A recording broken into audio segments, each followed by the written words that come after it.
माननीय श्री राजसाहेब ठाकरे, डॉक्टर रोहित टिळक,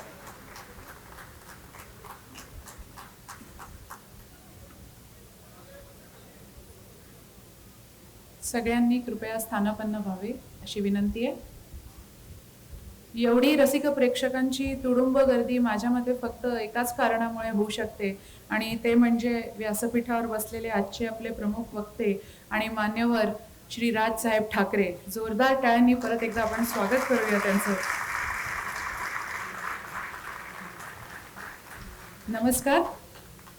सन्माननीय व्यासपीठ, आदरणीय श्री राजसाहेब ठाकरे, वक्तृत्व तेजक सभेचे आणि टिळक महाराष्ट्र विद्यापीठ ट्रस्टचे अध्यक्ष डॉक्टर रोहित टिळक सर व उपस्थित सर्व मान्यवर, विद्वज्जन आणि आपल्या सर्व महाराष्ट्र प्रेमी श्रोत्यांना माझा मनापासून नमस्कार.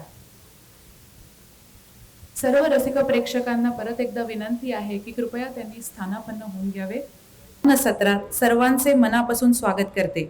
1874 पासून चालू असलेला हा ज्ञानयज्ञ महाराष्ट्राचा सांस्कृतिक क्षेत्रात उल्लेखनीय ठरलेला आहे. न्यायमूर्ती महादेव गोविंद रानडे आणि यांनी समाजाचे प्रबोधन व्हावे म्हणून सुरू केलेला हा उपक्रम काही काळानंतर टिळक स्मारक मंदिरात स्थिरावला आणि दशकानुदशके नवनवे मानदंड प्रस्थापित करीत राहिला. ही व्याख्यानमाला म्हणजे केवळ व्यासपीठ नाही, तर ती आहे विचारांची रणभूमी, जिथे प्रश्न उभे राहतात, भूमिका घडतात आणि समाज मनाला दिशा मिळते. सांगायला अतिशय आनंद होतोय की दरवर्षीप्रमाणे ह्या वर्षी देखील या व्याख्यानमालेत अनेक नामवंत आणि विचारवंत यांनी आपले विचार अतिशय विचार प्रवर्तक आणि महत्त्वाच्या विषयांवर ठळकपणे मांडले. लेफ्टनंट जनरल सुदर्शन हसबनीस यांनी आखाती युद्धाचे भारतावरील परिणाम स्पष्ट केले. प्राध्यापक मिलिंद जोशी यांनी शिवाजीराव भोसले यांच्या कार्याचा वेध घेतला, तर डॉक्टर नीलम गोरे यांनी लोकशाही व मानवी हक्कांवरील आव्हाने मांडली. डॉक्टर आदित्य अभ्यंकर, श्री राहुल देशपांडे आणि अभिजित सोनवणे यांनी सांस्कृतिक जीवनमूल्ये आणि संरक्षण विषयक दृष्टिकोन दिले, तर श्री हेरंब कुलकर्णी व श्री सुधांशु नाईक यांनी समाज प्रबोधन आणि शौर्य परंपरा उलगडल्या, तर डॉक्टर वासुदेव परळीकर यांनी मानसशास्त्रातील पैलूंवर प्रकाश टाकला. पुढील सत्रांमध्ये श्री शिरीष देशपांडे, डॉक्टर वर्षा तोडमल, श्री आनंद आगाशे, श्रीरंग मांडवगणे आणि डॉक्टर अनुराधा करकरे हे आधुनिक व सामाजिक विषयांवर मोलाचे विचार मांडतील. हे सर्व सत्र ऑनलाईन स्वरूपात आपल्याला टिळक महाराष्ट्र विद्यापीठाच्या department of journalism and mass कम्युनिकेशनच्या यूट्यूब चॅनलवर बघायला मिळतील. आजचा विषय माझ्या मनातला महाराष्ट्र, मराठी अस्मिता हा विषय उच्चारतानाच छातीत एक वेगळीच धडधड निर्माण होते. कारण महाराष्ट्र हा शब्दच आपल्यासाठी फक्त भूगोल नाही, तर तो एक इतिहास आहे, एक संघर्ष आहे आणि सर्वात महत्त्वाचं म्हणजे तो एक स्वाभिमान आहे. आणि अशा स्वाभिमानाला उंचवण्यासाठी जे वक्ते आणि प्रमुख पाहुणे म्हणून आज आपल्याला लाभलेले आहेत, त्यांच्याबद्दल खरं तर मी काय बोलू, लहान तोंडी मोठा गज घेऊन असं म्हणायला लागेल. एक असं व्यक्तिमत्व आहे ज्यांनी आपल्याला ठाम विचारांनी, स्पष्ट बोलण्याच्या शैलीनी आणि न झुकणाऱ्या भूमिकेमुळे महाराष्ट्राच्या राजकारणात आणि समाज मनात वेगळी ओळख निर्माण केली आहे. आणि जेव्हा जेव्हा महाराष्ट्राच्या ओळखीबद्दल चर्चा होते, तेव्हा त्यांचे नाव ठळकपणे समोर येते आणि ते म्हणजे महाराष्ट्र नवनिर्माण सेना म्हणजेच मनसे या राजकीय पक्षाचे संस्थापक व अध्यक्ष आदरणीय श्री राजसाहेब ठाकरे. कार्यक्रमाची सुरुवात करण्यासाठी मी विनंती करीन आदरणीय श्री राजसाहेब ठाकरे आणि सभेचे अध्यक्ष डॉक्टर रोहित टिळक यांना की न्यायमूर्ती महादेव गोविंद रानडे आणि लोकमान्य बाळ गंगाधर टिळक यांचे अर्धपुतळे आणि सभेचे दिवंगत अध्यक्ष कैलासवासी डॉक्टर दीपक टिळक सर यांच्या प्रतिमेला पुष्पहार अर्पण करावा.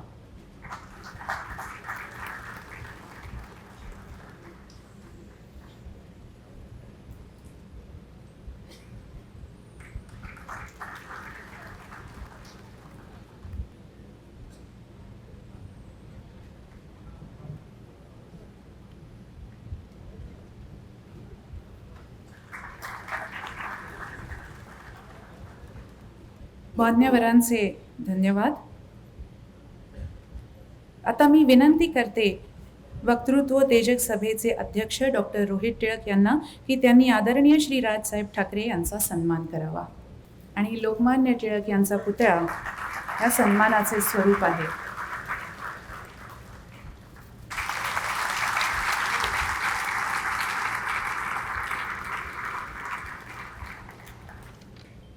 परत एकदा मान्यवरांचे धन्यवाद. श्रोतेहो, या वर्षापासून वक्तृत्व तेजक सभेच्या अध्यक्षपदाची धुरा डॉक्टर रोहित टिळक यांनी स्वीकारली आहे.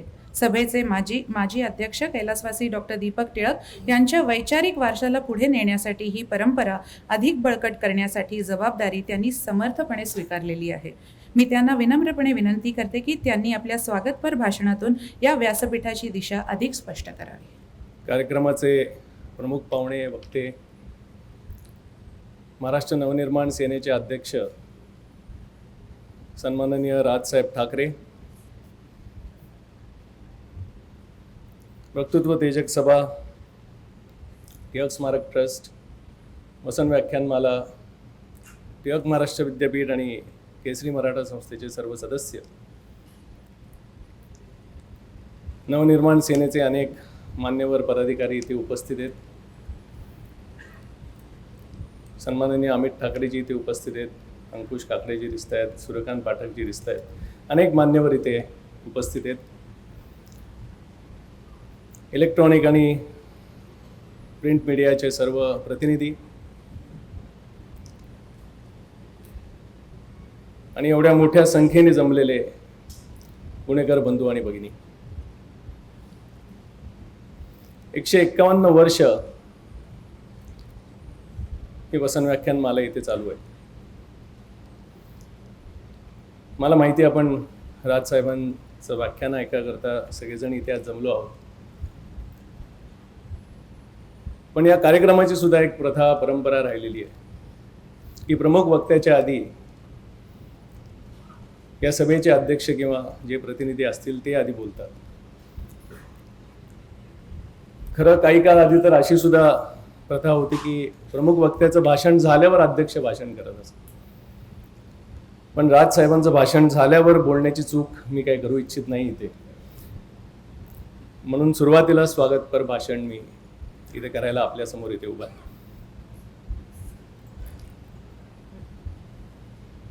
1871 साली विद्यार्थी आणि नवशिक्षितांना सार्वजनिक सभेत भाषण करण्याची सवय व्हावी म्हणून न्यायमूर्ती रानडेंनी वक्तृत्व तेजक सभेची स्थापना केली आणि पुढे या माध्यमातूनच व्याख्यानमालेला सुरुवात झाली. 1884 साली जेव्हा लोकमान्य टिळकांनी केसरीमध्ये या व्याख्यानमालेचा उल्लेख स्पष्टपणे वसन व्याख्यानमाला असा केला, तेव्हापासून हे नाव रुजू लागलं आणि आपण आज या व्याख्यानमालेला वसन व्याख्यानमाला म्हणून सगळेजण ओळखतो. काही गंभीर कारणं जेव्हा समोर आली, म्हणजे प्लेग, जागतिक महायुद्ध किंवा अलीकडच्या काळात सांगायचं झालं तर कोविड, तरच थोडाफार खंड या व्याख्यानमालेत पडला. नाही तर पूर्ण 151 वर्ष ही व्याख्यानमाला अगदी नियमितरित्या पार पडत आली. 150 वर्षापेक्षा अधिक ज्ञानगंगा अशी चालू असणारी, आपण जर का कुठल्या दुसऱ्या नावाचा विचार केला तर पटदिशी आपल्याला आठवणार नाही.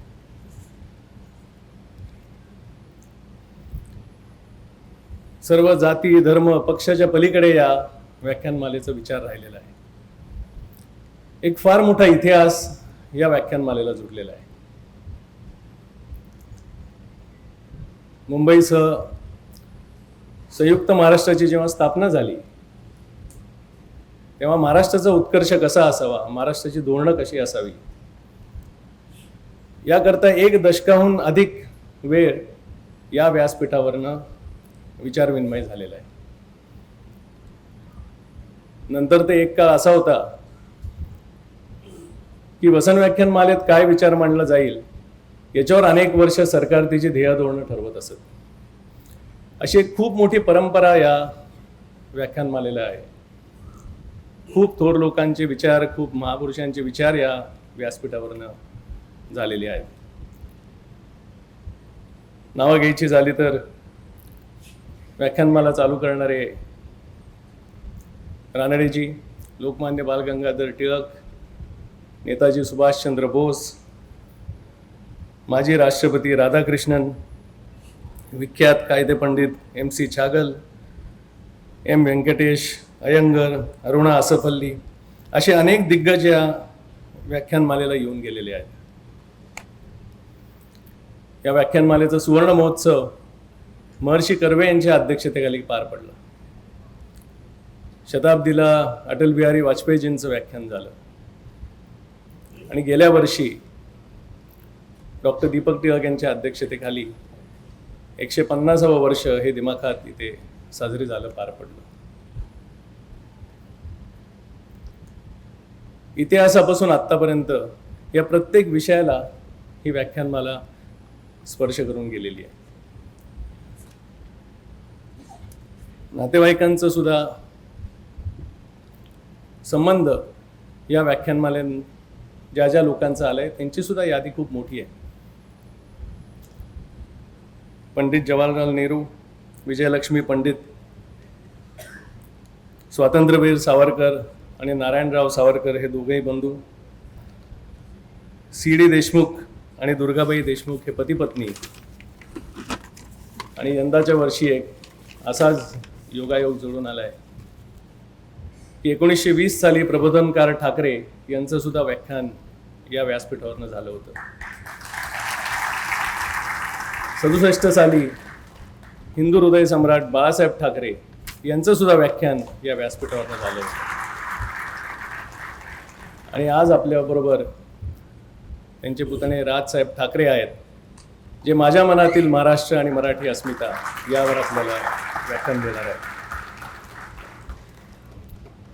ठाकरे साहेबांशी जेव्हा बोलणं झालं तेव्हा एक प्रश्न हा समोर होता, निश्चितपणेच होता की त्यांच्या व्याख्यानाला ही जागा पुरेल का. पण अनेक लोकांनी विचारपूस केली, पासेस मागितले. आपण बाहेर सुद्धा स्क्रीन लावलेत, कारण अनेकांची इच्छा असून देखील ते इकडे आता येऊ शकले नाहीयेत. या अनुषंगाने मी इकडे सांगू इच्छितो की भिडेंच्या वाऱ्यात पहिलं व्याख्यान हे न्यायमूर्ती रानडेंनी दिलं आणि त्यानंतर काळानुसार व्याख्यानमालेची जागा ही बदलत गेली, हे खरं आहे. हिराबागेत हे व्याख्यान काही दिवस झालं, क्रीडा भवनात झालं, सार्वजनिक सभेच्या दिवाणखान्यात काही दिवस झालं, लोकमान्यांना जेव्हा तुरुंगवास झाला तेव्हा व्याख्यानात खंड पडू नये म्हणून ओंकारेश्वर मंदिरात झालं, केळकर बखळीत झालं, सोमवंशी धर्मशाळेत झालं, नंतर सदाशिव पेठेत छत्रपती शिवाजी महाराजांचं जे मंदिर आहे तिकडे झालं. मग टिळक स्मारकला हे व्याख्यान व्हायला लागलं. जेव्हा जागा अपुरी पडायला लागली तेव्हा new English school, Tilak road इथे हे व्याख्यान झालं. या वास्तूचं जेव्हा नूतनीकरण झालं तेव्हा पुन्हा या वास्तूत अनेक वर्ष हे व्याख्यान इकडे व्हायला लागलं. त्यामुळे टिळक स्मारक आणि वसंत व्याख्यानमाला ही एक परंपरा आहे. अनेक वर्ष या वास्तूत पुणेकरांच्या आग्रहापोटी ही व्याख्यानमाला होती आणि म्हणून राजसाहेबांचं सुद्धा व्याख्यान याच वास्तूत व्हावं, याच व्यासपीठावर व्हावं हे सर्वांनी ठरवलं. मी ज्या ज्या लोकांना हे व्याख्यान अटेंड करता आलं नाही आहे, मी ती संस्थेच्या वतीने दिलगिरी व्यक्त करतो. यूट्यूबवर ते साहेबांचं व्याख्यान हे बघू शकतील, ऐकू शकतील. मी याआधी इथे वेळ घेऊ इच्छित नाही. संस्थेच्या वतीने सन्माननीय राजसाहेब ठाकरे यांचं पुन्हा एकदा स्वागत करतो, धन्यवाद देतो. त्यांनी आमच्या निमंत्रणाला स्वीकृती दिली. एवढ्या मोठ्या प्रमाणात आपल्या सगळ्यांचा उत्साह आणि प्रतिसाद बघून या व्याख्यानमालेला सुद्धा एक नवीन ऊर्जा मिळालेली आहे. आपले सुद्धा सगळ्यांना धन्यवाद देतो. उद्याच महाराष्ट्राचा दिवस आहे आणि आज इथे ठाकरे साहेबांनी मांडलेले विचार, व्याख्यान निश्चितपणे सगळ्यांनाच मार्गदर्शन देणारे ठरतील हीच आशा व्यक्त करतो आणि इथेच थांबतो. जय हिंद, जय महाराष्ट्र. धन्यवाद सर. खरं तर ओळखीची अजिबात गरज नाही आहे ठाकरे साहेबांची, पण तरी मी विनंती करते त्यांना की कृपया फक्त त्यांनी मला 3 मिनटं ते 4 मिनटं देऊन मी पूर्ण तुमची ओळख संपवायचा प्रयत्न करीन. खरं तर परत हे लावा रे तो व्हिडिओ जरा, हे वाक्य आणि तो आवाज व ती शैली महाराष्ट्राला, मराठी माणसाला गेली काही वर्षे परिचित झालेली आहे. व्हिडिओ म्हणजेच चित्रफितीच्या माध्यमातून जनतेच्या, मराठी माणसांच्या प्रश्नांना वाचा फोडण्यासाठी आणि प्रसंगी सरकारी निष्क्रियता, बेबंदशाही आणि अनागोंदी उघडकीस आणण्याची मोहीम श्री राजसाहेब ठाकरे यांनी नुसती यशस्वीपणे राबविली नाही, तर त्याचा धसका त्यांनी संबंधितांसाठी निर्माण केलाय. आजही ते आपल्यासमोर त्यांच्या सर्वात प्रियच नव्हे तर अत्यंत जिव्हाळ्याच्या अशा महाराष्ट्राच्या प्रश्नांवरच बोलणार आहेत. महाराष्ट्र, मराठी माणूस, त्यांचे प्रश्न, अडचणी आणि त्याचे निराकरण हे राज ठाकरे साहेब यांच्या ध्यासाचे विषयच आहेत. महाराष्ट्र आणि मराठी माणूस यांना त्यांनी आपले जीवन वाहिलेले आहे असे म्हटल्यास वावगे ठरणार नाही. मराठी माणसासाठी माननीय बाळासाहेब ठाकरे यांनी शिवसेनेची जी स्थापना केली आणि त्यांच्याच तालमीत श्री राजसाहेब ठाकरे तयार झाले. परंतु माननीय बाळासाहेब ठाकरे यांचे वडील श्री प्रबोधनकार ठाकरे यांच्या विद्वत्तेचा वारसाही त्यांना प्राप्त आहे. ज्याप्रमाणे श्री बाळासाहेब ठाकरे हे राजकारणात होते, तरी त्यांनी त्यांच्या कुंचल्याने आणि व्यंग्यचित्राच्या माध्यमातून देखील मराठी माणसाला प्रेरणा दिली होती. तो वारसाही श्री राजसाहेब ठाकरे यांनी पुढे चालू ठेवलेला आहे. राजकारणी आणि कलाकार असे 2 महत्त्वाचे असे त्यांच्या व्यक्तिमत्वाचे पैलू आहेत. या ठिकाणी संगीतासारख्या कलेच्या क्षेत्रात अग्रणी असलेले त्यांचे वडील श्री श्रीकांत ठाकरे यांचाही उल्लेख आवश्यक आहे. श्री राजसाहेब ठाकरे हे आज महाराष्ट्रावर बोलणार आहेत, पण या महाराष्ट्राचे भारतातील स्थान नेमके काय, या महाराष्ट्राने भारताला काय दिले आहे याची आठवण मनात काढूनच आपल्या वर्तमान आणि भविष्यातील महाराष्ट्राचा वेध घेता येणार आहे. महाराष्ट्राने देशाला काय दिले असा प्रश्न आपल्या मनाशी केला तर त्याचे उत्तर काय येते हे प्रत्येक मराठी माणसाने शोधले पाहिजे. प्रख्यात गणिती भास्कराचार्य हे महाराष्ट्रातले, खानदेशातले होते. उत्तर रामचरितमानस लिहिणारे आणि कालिदासा इतकेच प्रतिभाशाली, भवभूती आणि कदाचित देशातले पहिले आरमार प्रमुख सरखेल कान्होजी आंग्रे ही महाराष्ट्राने भारताला दिलेली देणगी आहे. भारतातल्या पहिल्या महिला डॉक्टर आणि परदेशात जाऊन वैद्यकीय पदवी घेणाऱ्या आनंदीबाई जोशी अशा कितीतरी नावे घेता येतील. महाराष्ट्राच्या भविष्यवेधी विद्वत्त मालिकेत ही जर सुरुवात मानली तर पुढे जाऊन ही मालिका किती प्रदीर्घ आणि दैदिप्यमान आहे हे लक्षात येते. यामध्ये संत परंपरा आणि भागवत धर्माचाही मुहूर्तमेढ रोवणारे ज्ञानेश्वर महाराज आहेतच, पण त्यावर कळस चढविणारे तुकोबाराय आणि इतर सर्व संतांचा समावेश पण आहे. छत्रपती शिवाजी महाराज, छत्रपती संभाजी महाराज, अटक ते कटक मराठी साम्राज्य विस्तारणारे पेशवे घराणे ही मराठी पराक्रम गाथा आहे. महाराष्ट्राने नेहमीच देशाला वैचारिक दिशा दिलेली आहे. महात्मा ज्योतिबा फुले, क्रांतीज्योती सावित्रीबाई, भारतरत्न व राज्यघटनाकार डॉक्टर बाबासाहेब आंबेडकर, छत्रपती शाहू महाराज, संत गाडगे महाराज, संत तुकडोजी महाराज ही ती परंपरा आहे. स्वातंत्र्य लढ्यातील महाराष्ट्राचे योगदान अतुलनीय आहेच. भारतीय असंतोषाचे जनक प्राप्त झालेले लोकमान्य टिळक हे जाज्वल्य महाराष्ट्राचे प्रतीक होते. ही महान मालिका न संपणारी आहे. प्रश्न एवढाच आहे की आपण सर्वजण हा अद्वितीय व असाधारण हा असा वारसा वागण्यासाठी पात्र आहोत का, याचे उत्तर आज आपल्याला राज ठाकरे साहेबांकडून अपेक्षित करीत आहोत. माझ्या मनातला महाराष्ट्र, मराठी अस्मिता या विषयावर त्यांचे विचार ऐकणे म्हणजे केवळ भाषण ऐकणे नाही तर एक विचार प्रवाह अनुभवणे आहे. मी त्यांना नम्रपणे विनंती करते की त्यांनी आपल्या विचारांनी आपल्या सर्वांना समृद्ध करावे. धन्यवाद.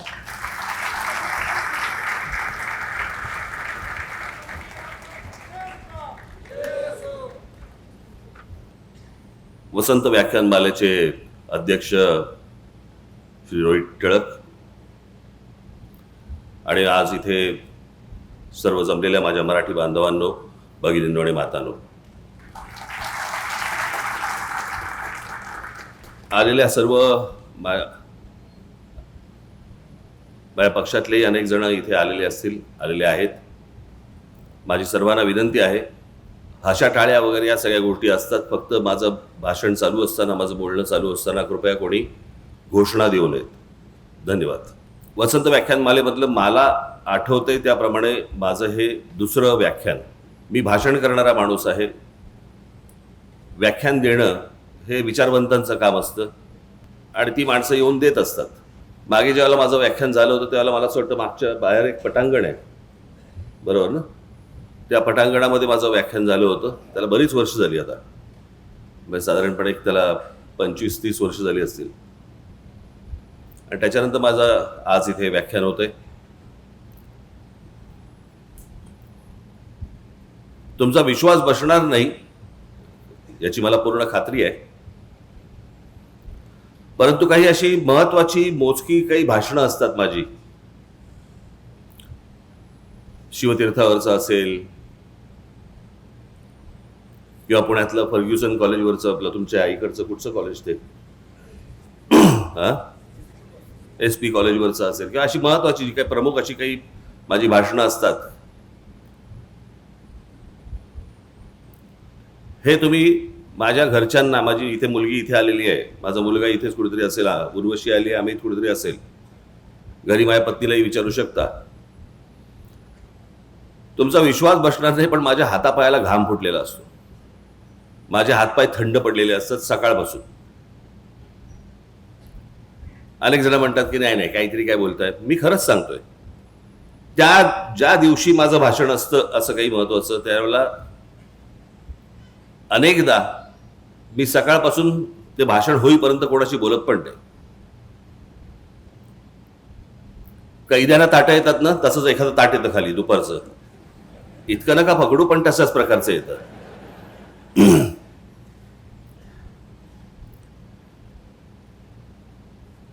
आणि का आज माझी ही अवस्था का आहे याचं कारण, मी भाषण करणारा माणूस आहे. मला व्याख्यान एका विषयामध्ये, व्याख्यान हे एका विषयाशी संबंधित तुम्हाला बोलायचं असतं. म्हणजे साधारणपणे त्याचं जर समजा ते मी मगाशी म्हटलं कोणाला तरी, म्हटलं ते व्याख्यान ही गोष्ट समजा तुम्ही लिहिलीत तर त्याला निबंध म्हणता येईल. आणि म्हणून त्या एका विषयाशी संबंधित असं हे आज व्याख्यान आहे. अर्थात आजचा जो विषय मला जो दिलेला आहे तो माझ्या अत्यंत जिव्हाळ्याचा विषय आहे आणि म्हणून मी तो तुमच्याशी बोलणार आहे. मी एकदा बाबासाहेब पुरंदरेंना असंच एकदा मी भेटून बोलत असताना शिवछत्रपतींच्या इतिहासामधनं बाबासाहेबांनी आतापर्यंत महाराष्ट्राला काय सांगितलं, मी म्हटलं बाबासाहेब शिवछत्रपतींचा इतिहास आपण वाचत आलो, सण सणावळीसाठी म्हणून वाचायचा नसतो इतिहास. कोण कधी जन्माला आलं, कोण कधी गेलं, ज्यांना लक्षात ठेवायचं त्यांनी लक्षात ठेवावं. आपण त्याचा बोध काय घेतोय. आणि एक अप्रतिम मला त्यांनी गोष्ट सांगितली बाबासाहेबांनी, आणि मला त्यांनी सांगितलं की शिवचरित्र वाचताना किंवा ऐकताना त्यातनं बोध काय घ्यायचा, तर शिवछत्रपती आजच्या काळात तुम्ही कसं जगावं हे त्या काळात सांगत होते.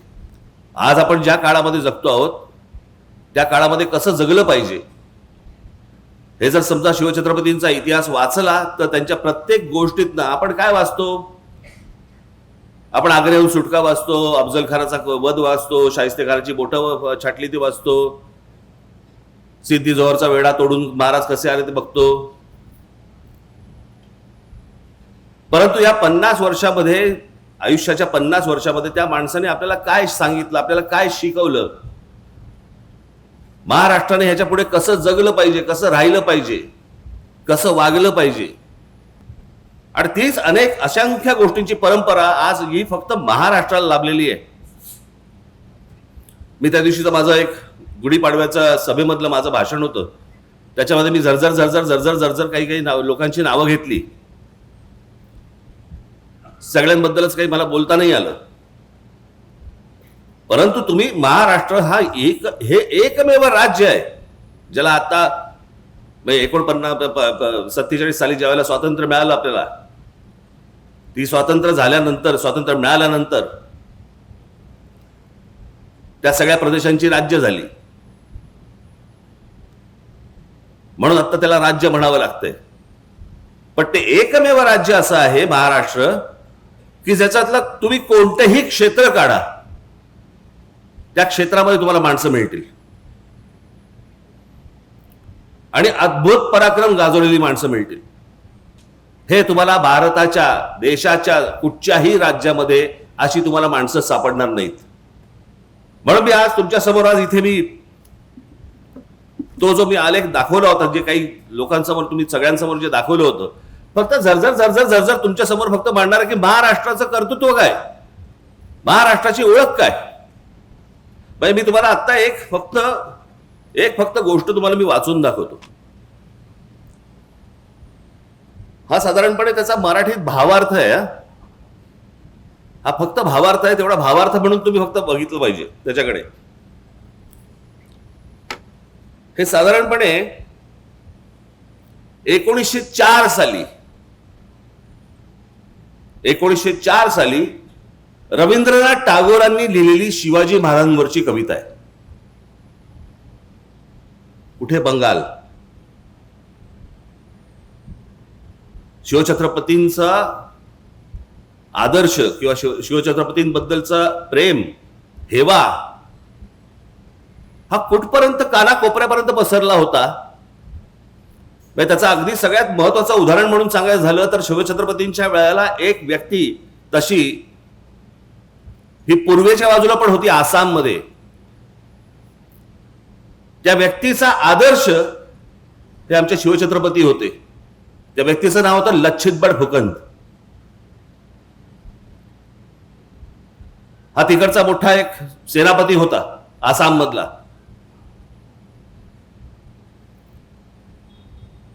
ह्या सर्व लोकांना शिवछत्रपती माहिती आहेत, महाराष्ट्राला नाही कळेल. ती टागोरांची फक्त मी तुम्हाला भावार्थ फक्त वाचून दाखवतो, तुमच्या लक्षात येईल. त्याला काही कवितेचं असं स्वरूप नाहीये. हे शिवाजी महाराज, आज आम्ही तुम्हाला केवळ इतिहासातील राजा म्हणून आठवत नाही, तर एका जागृत शक्तीप्रमाणे पुन्हा आमंत्रित करतो. तुम्ही तलवारीने जिंकलेली भूमी नाही, तर आत्मसन्मान जागवलेल्या जनसमुदाय हीच तुमची खरी परंपरा. तुम्ही लोकांना फक्त राज्य दिलं नाही, तर स्वराज्य म्हणजे काय हे शिकवलं. भीतीच्या सावलीतून बाहेर पडून स्वतःच्या अस्तित्वासाठी उभं राहणं हे काय असतं हे शिकवलं. आजही आम्ही तसंच गुलाम आहोत, भीतीचे, आळशीपणाचे आणि परावलंबित्वाचे. तुम्ही शत्रूंशी लढतात, आम्हाला स्वतःची लढायला शिकायचं आहे. हे शिवाजी, तुमचा उत्सव फक्त ढोल ताशांमध्ये नको, तो आपल्या विचारात, कृतीत, स्वभावात दिसायला हवा. तुमचं नाव घेणं सोपं आहे, पण तुमच्यासारखं जगणं कठीण आहे. तुम्ही साधेपणात महानता दाखवली, धर्मात सहिष्णुता आणि सत्तेत संयम. आज आम्ही सत्तेला स्वार्थ समजतो आणि धर्माला भेदभाव आणि राष्ट्राला केवळ घोषणा. शिवाजी महाराज, तुमचा खरा उत्सव तेव्हाच होईल जेव्हा प्रत्येक माणूस स्वतःच्या मनातलं राज्य जिंकेल. उठा, जागे व्हा. तुमची तलवार आता लोखंडाची नाही, तर विचारांची असावी. तुमचा किल्ला आता डोंगरावर नाही, तर लोकांच्या विश्वासात असावा. हे शिवाजी, आम्हाला पुन्हा शिकवा, स्वराज्य म्हणजे केवळ सत्ता नाही, तर जबाबदारी आहे. हे रवींद्रनाथ टागोरांनी तेव्हा 1904 साली लिहून ठेवलेली गोष्ट आहे, जी आम्हाला अजून समजत नाहीये. आपल्याकडची संत परंपरा महाराष्ट्राची कुठेही तुम्हाला सापडणार नाही. कोणत्याही राज्यात तुम्हाला अशा प्रकारचे संत सापडणार नाही, ज्यांनी या संपूर्ण या भागाची, या राज्याची, ज्याला आता राज्य म्हणतो आपण, परंतु या संपूर्ण भागाची संपूर्ण वैचारिक मशागत केली. सर्वांना जातीपातीपासून दूर लोटलं, त्यातले भेदभाव सगळे काढून टाकले. आज नुसती आपण फक्त माणसं फक्त बघूया. संत ज्ञानेश्वर, संत तुकाराम, संत रामदास, संत जनाबाई, संत नामदेव, संत एकनाथ, संत नामदेव. आज जर समजा तुम्ही पंजाबमध्ये गेलात, तर पंजाबमध्ये देखील त्यांचा प्रचंड मोठे आज त्यांचे भक्त तुम्हाला पंजाबमध्ये मिळतील. या लोकांनी हे संपूर्ण संत गाडगे बाबा, आज खरं तर सरकारची जी काय तो आहे ना, काय स्वच्छ भारत योजना, आज स्वच्छ भारत योजनेचा खरा सिंबल हा आमचे गाडगे बाबा पाहिजे होते.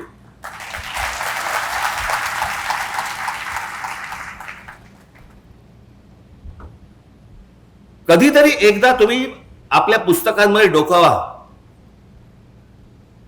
आणि महाराष्ट्राची नुसती फक्त परंपरा जरी नुसती बघत आलात, यांनी आम्हाला काय शिकवलंय? आज जे तुम्ही जगताय ना, आज ज्या वातावरणामध्ये, मी अनेकदा म्हणतो ना, हे बाहेरचे राज्यांमधले जे लोंढे येतात, बाहेरच्या राज्यांमधले लोक महाराष्ट्रामध्ये येतात, काय येतात? कारण जे महाराष्ट्रामध्ये वातावरण आहे ते भारताच्या कुठच्याही राज्यांमध्ये नाहीये.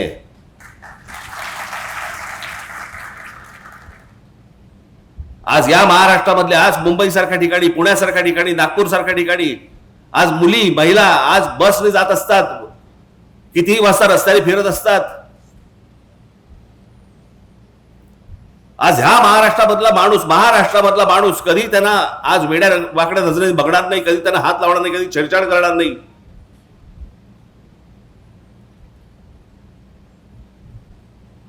अनेक महिला, अनेक मुली, अनेक मुलं हे त्यांचा प्रदेश सोडून महाराष्ट्रामध्ये येतात. अनेक मुली स्वतः येऊन सांगतात की आम्ही दिल्ली सारख्या ठिकाणी, दिल्लीच्या बसमध्ये, त्यांच्या परिवहन बस जी काय सेवा आहे त्या बसमध्ये आम्ही बसू शकत नाही, आम्हाला भीती वाटते.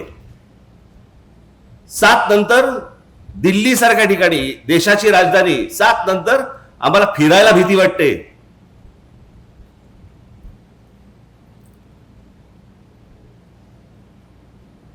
देशाच्या राजधानीमध्ये जर समजा महिला असुरक्षित असतील आणि त्या सर्वांना आज सगळेजण, आज तुम्ही मुंबईमध्ये बघा, हरभजन सिंग पासून सगळेजण आज मुंबईत स्थायिक झालेत. कोणाकोणाची घरं नाहीत म्हणून सांगा, सगळेजण आपापल्या प्रदेशामधून आले आणि इथे मुंबईमध्ये, पुण्यामध्ये स्थायिक झाले. का झाले? कारण असं वातावरणच मिळत नाही. हे वातावरण कशामुळे निर्माण झालं? ही वैचारिक बैठक महाराष्ट्राची कशातनं निर्माण झाली? यांच्यामुळे. अशी असंख्य माणसं आहेत.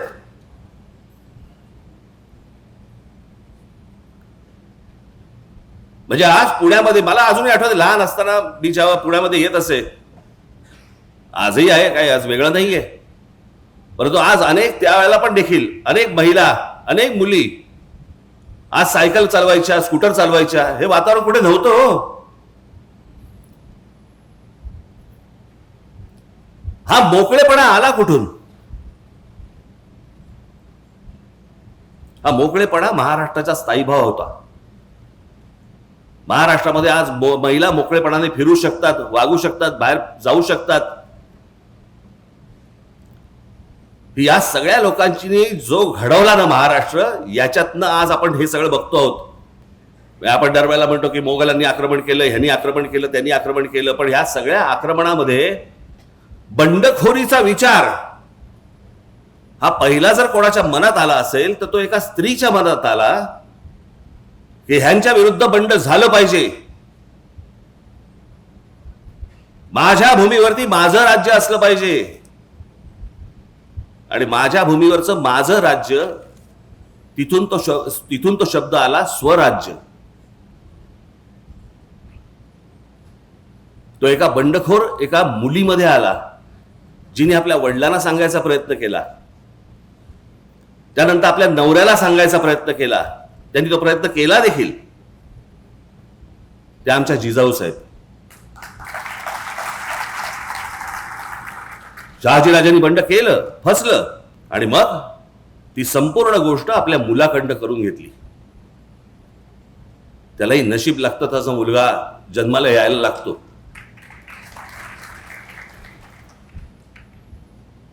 पण विचार करा, आपण शिवछत्रपती या सगळ्या गोष्टी बोलतो, परंतु त्यावेळेला संपूर्ण जो काही पगडा होता, जो मोघली पगडा होता, भाषेवरचा फारसी पगडा होता, आमच्या शिवछत्रपतींनी सांगितलं मराठी शब्दकोश काढा. फारसी जो आपल्यावरचा परिणाम आहे तो सगळा घालवा. संस्कृत ही महाराजांची अत्यंत आवडती भाषा होती आणि मराठी शब्दकोश निर्माण करण्याचं सगळ्यात मोठं काम हे शिवछत्रपतींनी केलं. त्यावेळेला आम्ही नुसतेच फक्त छत्रपती शिवाजी महाराज की जय आम्ही फक्त घोषणा देणार, पण आपण भाषा कशी बोलतो आहोत, आपण काय बोलतो आहोत, कसं बोलतो आहोत, आज लक्ष आहे का या गोष्टींकडे आपलं?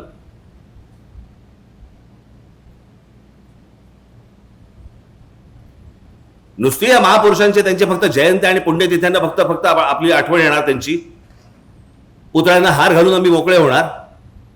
त्यांनी काय सांगितलं हे आपण संपूर्णपणे विसरलेलो आहोत आणि म्हणून आज महाराष्ट्राची ही अवस्था आहे. तुम्ही कोणतंही क्षेत्र काढा, कोणतंही क्षेत्र काढा,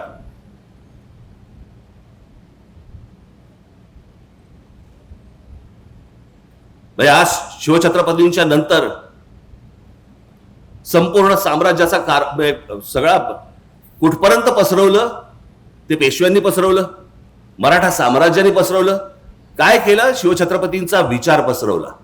तो शिवछत्रपतींचा विचार कुठून कुठपर्यंत पसरवला? जवळपास 125 वर्ष या संपूर्ण हिंद प्रांतावरती मराठ्यांचं राज्य होतं. आज ज्याला आपण भारत म्हणतोय ना, या भारतामध्ये अनेक आहेत. बंगाल आहे, पंजाब आहे, तामिळनाडू आहे, गुजरात आहे, अनेक आहेत. परंतु महाराष्ट्र हा एकमेव आहे ज्यांनी संपूर्ण या भूमीवरती राज्य केलं 125 वर्ष. आणि याच्यातनं नंतर फक्त ब्रिटिश आले, पण या देशातला कोणी नाही उभा राहिला. म्हणजे ब्रिटिश आले ते मराठा साम्राज्य बाजूला काढून पुढे आले. तोपर्यंत मराठा साम्राज्य होतं. आम्ही विसरून गेलो आम्ही कोण होतो, आम्ही कोण आहोत, आमची ताकद काय होती, आम्हाला लोक कसे विचारायचे, आम्ही सगळे विसरून गेलेलो आहोत. मी कालच म्हटलं ना, हे रोजचे हे कोणी IPL मध्ये गुंतलेलं आहे, कोणी 2020 मध्ये गेलेला आहे, अजून कोणीतरी दुसऱ्या कुठच्याही कॉन्सर्ट मध्ये आहे, कोणीतरी OTT वरती पिक्चर बघतोय, कोणीतरी ते इंस्टाग्राम मध्ये ढकलतायत.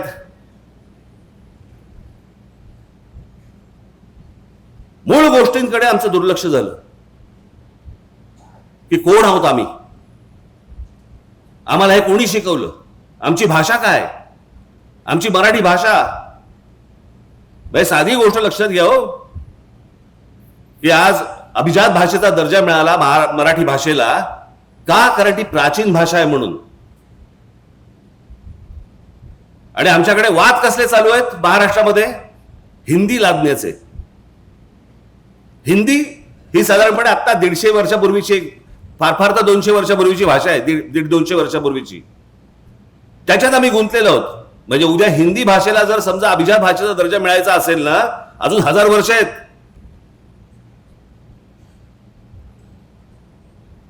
आम्ही गुंतलोय त्याच्यात. भाषेचा कडवटपणा काय असतो ना, आत्ताची एक फक्त तुम्हाला क्लिप दाखवतो. आत्ताची एक गोष्ट दाखवतो. बंगालमधली आहे, सामान्य सर्वसामान्य माणसं आहेत रस्त्यावरची, त्यांच्याशी एक माणूस बोलतोय. ते काय बोलतायत फक्त ऐका.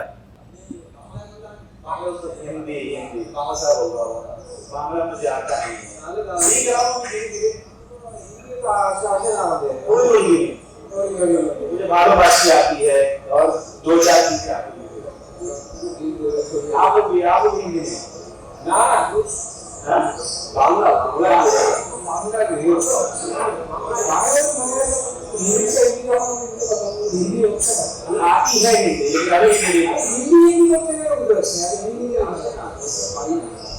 भाषा जोड़ने के लिए, दूसरे को जोड़ने के लिए भाषा है.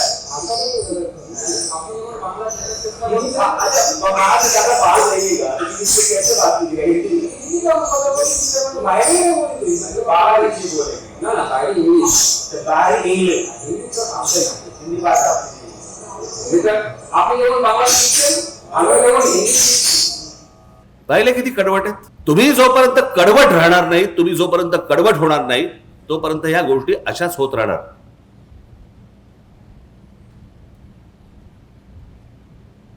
या सगळ्या मंडळींनी येऊन जे तुम्हाला सांगितलं, आजपर्यंत जे आम्हाला शिकवलं, सांगितलं.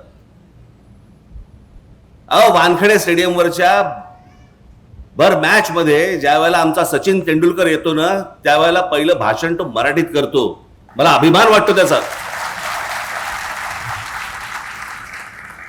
होय, भारत रत्न आहे, पण आपली भाषा नाही विसरला, आपलं राज्य नाही विसरलं, आपली माणसं नाही विसरला, आपली जागा नाही विसरला. आणि आमची लोक, इतर जी लोक येतात त्यांच्याशी भांडताना पण हिंदीत भांडतात. बरं तुला येत पण नाही हिंदी.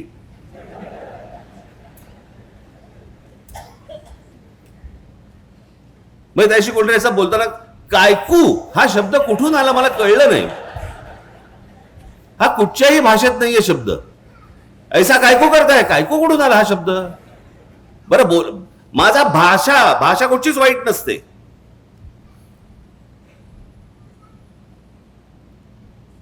आपण मार खातोय ह्याच गोष्टीने की आम्हाला कोणी काय सांगितलं, आम्हाला कोणी काय शिकवलं. मी मगाशी म्हटलं ना की आपल्याला ह्या गोष्टींचा अभिमान पाहिजे. माझे एक मित्र आहेत,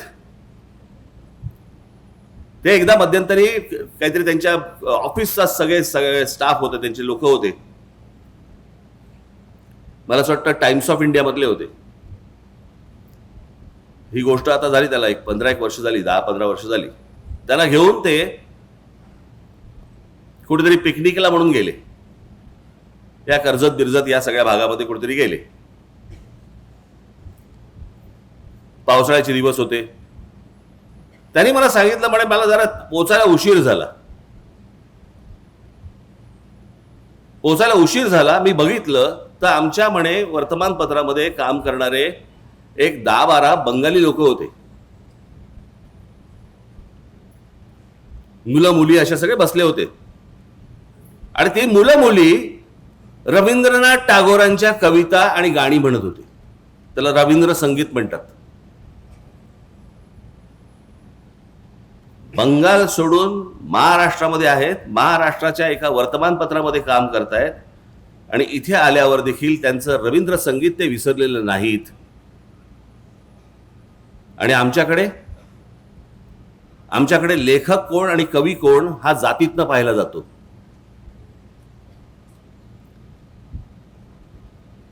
तुम्ही मराठी म्हणून एकत्र कधी येऊच नाहीत याचा पूर्णपणे बंदोबस्त केलेला आहे. तुमचा पूर्णपणे बंदोबस्त केलेला आहे. आता काल परवाकडे कोणतरी ते कोणी साधू आहेत ना, संधी साधू,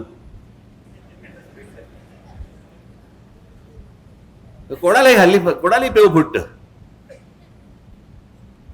त्याशी एका बाबाची एकाने मस्त उतरवली. मी कुठेतरी त्याची कोणाकडे तरी क्लिप पाहिली, ती फार फार सुंदर उतरवली त्याची. त्याने विचारलं, काय बाबा, सीता स्वयंवर में रावण जी आए थे क्या? बरं, आता ह्यांना काही सगळंच माहिती असतं ना, वरती काही लावलं की सगळंच माहिती असतं. तो बोला, हाँ आए थे. अच्छा, तो उनको न्योता देने कौन गया था? तो बोले, नहीं, वो राम जी के कोई थे, उनके साथ वाले जो थे वो न्योता देने गए थे. अच्छा, तो न्योता पहुंच गया वहां पे? तो बोले, हाँ, इसीलिए तो आ गए. अच्छा, तो राम जी उसी रास्ते से क्यों नहीं गए? वो सेतु क्यों बांधा? बोलती बंद त्याची समोरच्याची. याचा कारण अभ्यास नाही, माहिती काहीच नाही. बस बसायचं. साधी भोळी माणसं तर आहेतच या देशात. ही सगळी माणसं इथे येणार आणि कसा वाद पेटवायचा फक्त बघा. वाद फक्त पेटवायची. काय, मी तुम्हाला एक गोष्ट तुम्हाला सांगतो की कोणतीही सद्य परिस्थिती ही तुम्हाला राजकारण सोडून बोलता येत नाही. आज हा कोणावरती तरी बाबा राजकारणाच्या वरती बोलणार आहे वगैरे अशातला असेल ते येतच त्याच्यामध्ये. परंतु हे सगळं वाटोळं जे झालेलं आहे, या सगळ्या वाटोळ्याला कारणीभूत फक्त महाराष्ट्रातले राजकारणी आहेत, दुसरं कोणी नाही. नाही तर हिंमतच नाही होणार हो. आज जो महाराष्ट्रामधला जो प्रश्न आज तो काय, तो रिक्षा भिक्षांचा काय, मराठी बोललं पाहिजे वगैरे जो विषय आलाय, हिंमत कशी होते मला जरा सांगा. नाही मराठी बोलणार. तुमच्या राज्यात येऊन तुम्हाला ते सांगतायत की नाही मराठी बोलणार आम्ही, आणि त्याच्यावरती आमचे मंत्री त्यांना सांगतायत बरं बरं ठीक आहे 4 महिने अजून घ्या, मराठी शिका. हिंमत नाही तुमची? लायसन्सच रद्द करा. हेच बाकीच्या राज्यात काय होईल? हेच तामिळनाडूमध्ये जर समजा ते बोलले, नाही बोलत जा तामिळ, काय होईल मला जरा सांगा तिकडे. पंजाबमध्ये गेले आणि बोलले नाही येत पंजाबी, आम्हाला नाही बोलायचं पंजाबी, काय होईल तिकडे. गुजरातमध्ये गेले आणि बोलले नाही गुजराती बोलायचं आम्हाला, काय होईल त्या राज्यांमध्ये तिकडे. मराठी टिकवायची असेल तर ती वरपासून खालपर्यंत टिकवायला लागते. आणि आमच्या लोकांनी जे सांगितलं, आमची लोक जे सांगत आले, बोलत आले, तो महाराष्ट्राचा ठसा तो त्यांनी उमटवला ना. म्हणजे एक साधं उदाहरण तुम्हाला सांगतो. सी.डी. देशमुख, चिंतामणराव देशमुख, हा देश स्वतंत्र झाल्यानंतरचे आपल्या देशाचे पहिले फायनान्स मिनिस्टर. आधी कोण होते? रिझर्व्ह बँकेचे गव्हर्नर. भारत स्वतंत्र झाल्यानंतर ज्या नोटा छापल्या गेल्या, त्या नोटेवरचं पहिली स्वाक्षरी जी आहे नोटेवरची, ती चिंतामणराव देशमुखांची आहे, एका मराठी माणसाची आहे.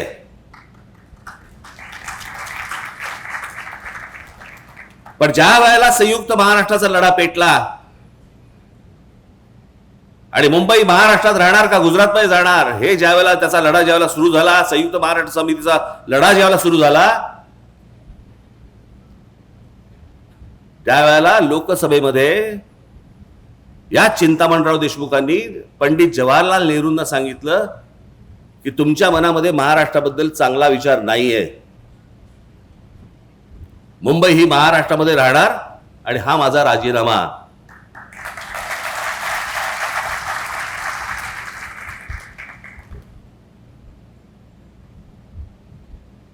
तो माणूस IAS होता. त्यांना जेवढे मार्क मिळाले तेवढे आजपर्यंत IASच्या परीक्षेमध्ये, स्पर्धा परीक्षेमध्ये आजपर्यंत एवढे मार्क कोणालाही मिळाले नव्हते. ते सी.डी. देशमुख, ते महाराष्ट्राच्या स्वाभिमानासाठी पंडित जवाहरलाल नेहरूंसमोर राजीनामा फेकतात. हा महाराष्ट्र. आणि आम्ही काय करतोय? आमचं लक्षच नाही महाराष्ट्राकडे. आमच्या देशामधला एकमेव खेळाडू, महाराष्ट्राचा एकमेव खेळाडू सचिन तेंडुलकर, ज्याला भारतरत्न मिळालं, एकमेव खेळाडू आहे.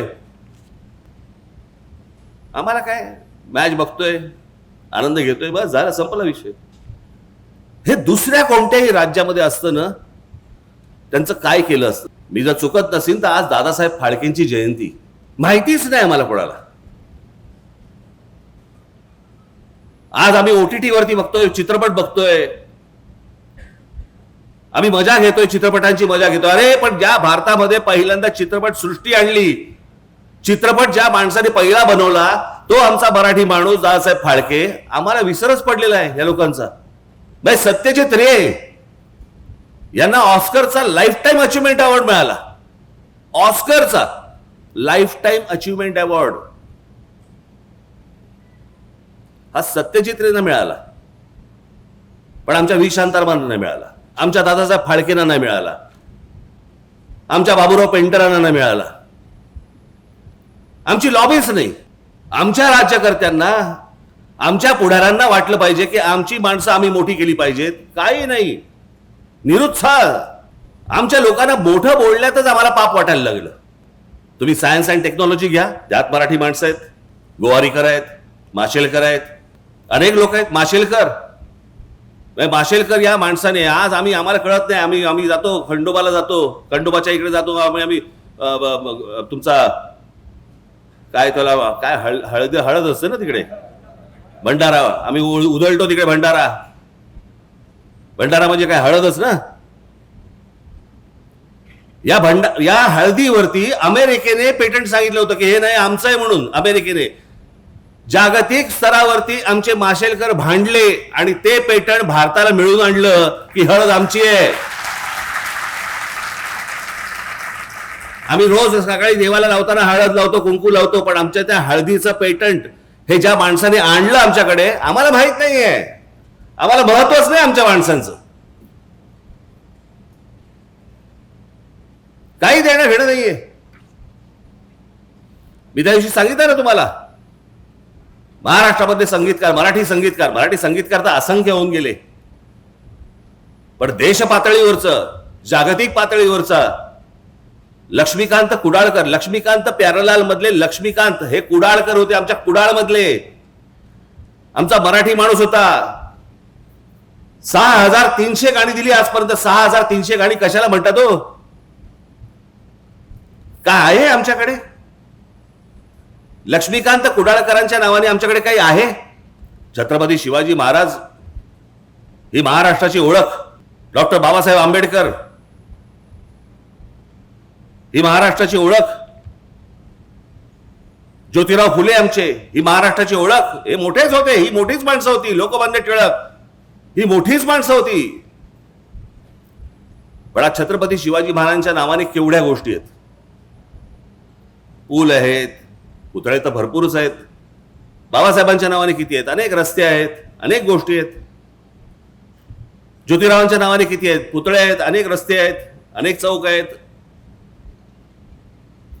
लोकमान्य टिळकांच्या नावाने किती आहेत? अनेक गोष्टी आहेत, रस्ते आहेत, चौक आहेत, स्मारक आहेत, पुतळे आहेत.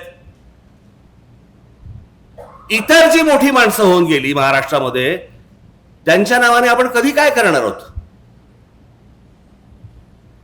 ही स्मारक, हे चौक, हे पुतळे, अहो जगाला ओरडून बोंबलून सांगितलं पाहिजे आमच्याकडे कोण जन्माला आले. आणि ते फक्त महाराष्ट्रामध्ये आले, इतर भारताच्या कुठच्याही प्रांतात नाही आले. काँग्रेसची स्थापना याच महाराष्ट्रात झाली. RSSचे सरसंघचालक झाले आजपर्यंत. किती झाले? माझ्या ते 5 झाले ना, बरोबर ना? 5 का 6 झाले? 6 झाले. या 6 पैकी 4 मराठी माणसं आहेत. म्हणजे या देशामध्ये सर्वात मोठे जे काही पक्ष किंवा संघटना ज्या काही उभ्या राहिल्या, आपण त्याच्याकडे ह्या पक्षाचा आहे, आपण तो त्या पक्षाचा आहे. अरे महाराष्ट्रातला आहे हे आपण का विसरतोय? लता मंगेशकर एवढी मोठी मोठी गायिका, भारतरत्न लता मंगेशकरांच्या नावाने काय महाराष्ट्रामध्ये जरा सांगा मला. आता आशाताई गेल्या, किशोरी आमोणकर, अहो भीमसेन अण्णा, भीमसेन जोशींच्या नावाने काय आपल्याकडे महाराष्ट्रामध्ये? हे जर दुसऱ्या राज्यामध्ये जन्माला आले असते ना, त्यांनी ओरडून ओरडून जगाला सांगितलं असतं, अरे आमच्याकडे कोण रत्न जन्माला आली. आम्ही पडलोय कशामध्ये, सापडलोय कशामध्ये? आम्ही जातीपातीत सापडलोय. लोकमान्य टिळक ना ब्राह्मण होते, जाऊन दे, आपल्याला काय करायचंय? महात्मा ज्योतिराव फुले ना माळी होते, आपल्याला काय करायचंय? बाबासाहेब आंबेडकर ते दलित होते, त्याला काय, आपल्याला काय करायचंय? शिवाजी महाराज ते काय मराठ्यांचे राजे. हे आमच्याकडेच सगळं सुरू केलं. हे आम्हीच लोकांनी सुरू केलं. आम्हीच आमच्या महापुरुषांना जातीपातीमध्ये आम्ही विभागलं. आम्हीच आमच्या लेखकांना, कवींना, आम्ही सगळ्यांना आम्ही जातीमध्येच बघायला लागलो. पुस्तकाचं नाव नाही बघायचं, पुस्तकाचा लेखक बघायचा आणि त्याप्रमाणे पुस्तक विकत घ्यायचं की नाही घ्यायचं आम्ही ठरवायचं. कोण काय बोललंय याच्यावरती आम्हाला काही देणं घेणंच नाही रे. इतका विभागलेला, इतका बेसावत मराठी माणसापेक्षा दुसरा माणूस नाही भूतलावरती. माझ्या मनातला जो महाराष्ट्र आपण ज्याला म्हणतो, अहो महाराष्ट्र दरवेळेला बोलता आम्ही आमचा महाराष्ट्र स्वाभिमानी आहे, म्हणजे काय?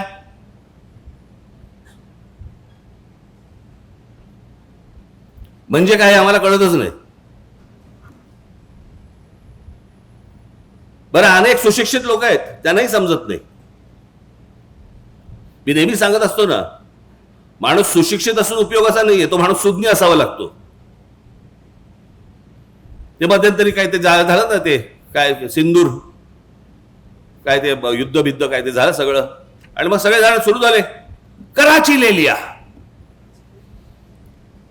इस्लामाबाद ले लिया, आणि काय अजून काय घेतलं, लाहोर ले लिया. साला म्हटलं हे घेऊन करायचं कायचं? समजा उद्या लाहोर घेतलं तर लाहोर मध्ये सत्ता कोणाची? बाकी सगळं पाकिस्तानचं, मध्ये लाहोर फक्त भारताची. असं कसं होऊ शकतं? काही थापा मारतात आणि आमचे लोक टाळ्या वाजवतात. घेतलं बरं का एकदाच लाहोर, जणू का हात सोडून आला होता तिकडनं. काही माहिती नाही, कशाचा कशाला काही पत्ता नाहीये. आपल्या जगामध्ये, आपल्याच विश्वामध्ये दंगलेले असतात, रमलेले असतात. जा एकदा बाहेरच्या राज्यांमध्ये बघा, दुसऱ्या भाषांमध्ये कधी दुकानाच्या पाट्या तरी लागतात का बघा. आज महाराष्ट्रामध्ये अनेक ठिकाणी आज भाईंदर बिंदर या ठाणा बिणा अनेक ठिकाणी आज गुजराती पाट्या लागतायत. पुण्यामध्ये गुजराती पाट्या लागतायत. माझा भाषेला विरोध नाहीये. भाषा तिकडे गुजरातमध्ये, भाषा कुठलीही चांगली, पण ते तिकडे त्या राज्यात ज्या राज्याची राजभाषा जी आहे त्याच भाषेमध्ये इकडचे बोर्ड लागणार. याच्यावरती आपण ठाम राहिलं पाहिजे. आणि मग माझ्या सहकार्यांनी उद्या सर समजा काहीतरी केलं की लगेच आमचेच बोलणार. खरं तर मारायला नव्हतं पाहिजे. मग काय करायला पाहिजे होतं? आरती ओवाळायला पाहिजे होती त्याची. काय करायला पाहिजे होतं? सर्वात महत्वाची गोष्ट कोणती? यांची हिम्मत होते. या सगळ्या गोष्टी आम्ही मराठी बोलणार नाही, तुमच्या राज्यात आम्ही गुजराती पाटी लावू,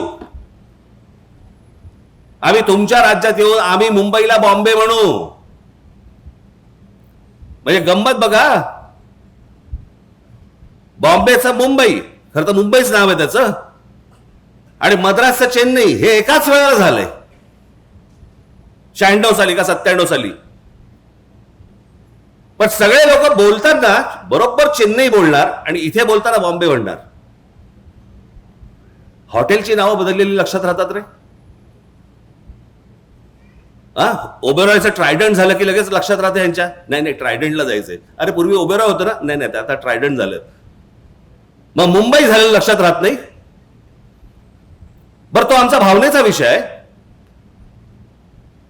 तिथे 7 आयलंड्स होती, बेटं होती. त्या 7 बेटांवरती फक्त एक मंदिर होतं, ते मुंबा देवीचं मंदिर होतं. आणि मराठी माणूस देवीला आई म्हणतो. तो तिथे जाताना कुठे चाललास? मुंबईला चाललो, मुंबईचं दर्शन घ्यायला चाललो. याच्यातनं ते मुंबई हे नाव आलं.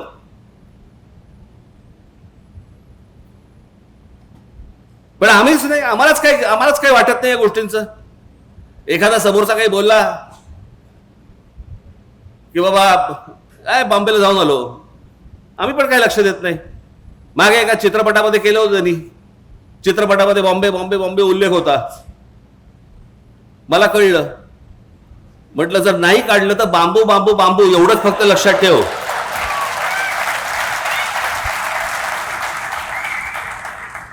मग आले वाटणीवरती.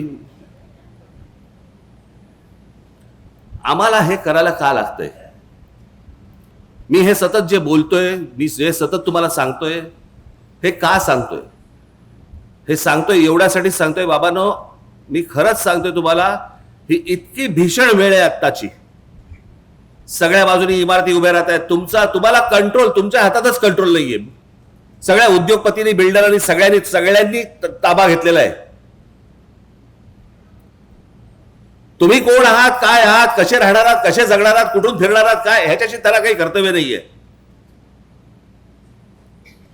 आणि आमच्याकडे राज्याच्या राज्य संपूर्ण सरेंडर झालेलं आहे.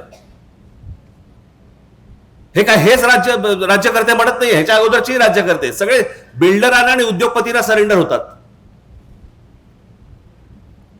आणि आज काय गोष्टी चालू आहेत हे तुमच्या डोळ्यात देखत घडतंय. तुमच्या डोळ्यात देखत सगळं बदलतंय. तुमच्या डोळ्यात देखत भाषा बदलतीये. तुमच्या डोळ्यात देखत म्हणजे आज महाराष्ट्र राज्याचा एक मंत्री मंगल प्रभात लोढासारखा माणूस आज तुमच्या नाकावर टिचून सांगतो, ज्या वेळेला आता गॅस सिलेंडर मिळत नव्हते त्यावेळेला सांगतो, जैन लोकांसाठी म्हणून गॅस दिले जातील, गॅस पुरवठा केला जाईल, गॅस सिलेंडर दिले जातील जैन लोकांसाठी. महाराष्ट्र राज्याचा मंत्री जैन लोकांसाठी काम करणार. महाराष्ट्र राज्यासाठी काम करायला पाहिजे हे सोडून ह्यांची हिंमत कशी होते? याची हिंमत एवढ्यासाठी होते कारण तुम्ही अंगावर जात नाही. आणि आम्ही अंगावरती गेल्यानंतर तुम्ही बोलता हे कशाला अंगावर जात आहेत. पण हे त्याशिवाय होणार नाही. मला या विषयामध्ये बोलण्यासारख्या असंख्य अनेक गोष्टी आहेत, परंतु या सगळ्या गोष्टींना एक कुठेतरी राजकीय किनार आहे म्हणून मला या व्यासपीठावर मांडायची नाहीये. नजीकच्या काळात जेव्हा भाषण करीन त्याला टराटरा फाडून ठेवीन, पण आज नको. माझी तुम्हाला विनंती आहे की महाराष्ट्र काय होता, महाराष्ट्र काय आहे हे एकदा तुम्ही जरा वाचा, समजून घ्या. ही माणसं कोण होती? मी फक्त तुम्हाला एक झरझर झरझर झरझर फक्त तुमच्या समोर फक्त दाखवून घेतो तुम्हाला, म्हणजे तुमच्या लक्षात येईल की आपण काय गमावलंय, खरं तर काय कमावलं होतं. दाखव. महाराज मगाशी सांगितलंच तुम्हाला यांच्याबद्दल काय, मी काय सांगणार. जा पुढे. संभाजीराजांबद्दल जा पुढे. बाळाजी विश्वनाथ पेशवे, पहिले बाजीराव पेशवे, अहिल्याबाई होळकर, तात्या टोपे, हे सगळे आम्ही पुस्तकात बघितलेत, वाचलंय, लक्षात नाही, आम्हाला माहितीच नाही. झाशीची राणी लक्ष्मीबाई. मग एक गंमत सांगतो तुम्हाला, माझे एक मित्र आहेत, आता जाऊ देत, ते सोडून द्या. हा इथे आपला इथे हा लक्ष्मीबाईंचा पुतळा, हा इथे पुतळा आहे नाही का, हा बालगंधर्वच्या इकडे. मी गाडी चालू होतो, माझ्या बाजूला बसले होते, तर मी म्हटलं, असं बघितलं, म्हटलं काय लक्ष्मीबाईंचा पुतळा केलाय, सुंदर केलाय ना. हो हो छान केला. झाशीच्या राणींसारखा पण दिसतो ना. मी बोललोच नाही पुढे. मी पुढचा प्रवास मी सहज नुसतं न बोलताच आलो. मी म्हटलं जाऊ दे, मरू दे, याला काय समजून सांगणार.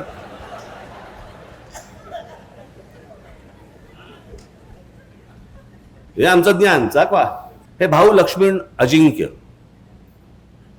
हे आपल्याला माहिती नसतील, परंतु मुंबईतला भाऊचा धक्का यांनी बांधला. जिथे कोकणामध्ये येणाऱ्या सगळ्या बोटी ज्या यायच्या त्यांच्यासाठी जो धक्का बांधला गेला, हे जे सांगतात ना मराठी माणसाचं कॉन्ट्रीब्युशन काय. पुढे जा. नाना जगन्नाथ शंकर शेठ. मी फक्त तुम्हाला त्यांचं वाक्य वाचून दाखवतो मला. जगन्नाथ शंकर शेठ शिक्षण, वाहतूक आणि संस्था उभ्या करत त्यांनी मुंबईला केवळ व्यापार केंद्र न ठेवता विचारांचं महानगर बनवलं.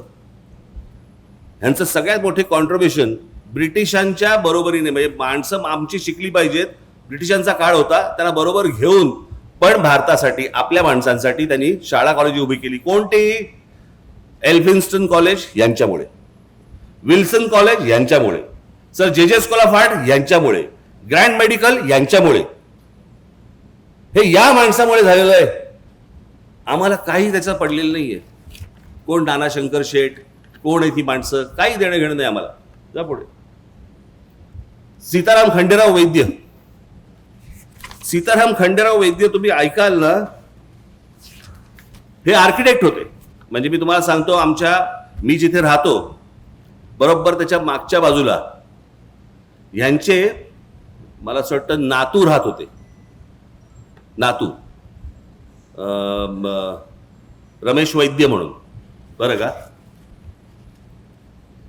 यांनी काय केलं, हे आर्किटेक्ट असताना ह्यांनी काय केलंय, काय बांधलंय, तर सगळ्यात महत्वाचं गोष्ट म्हणजे मुंबईचं ताजमहाल हॉटेलचे आर्किटेक्ट. पश्चिम रेल्वेचं जे मुख्यालय आहे मुंबईचं, ते यांनी बांधलं.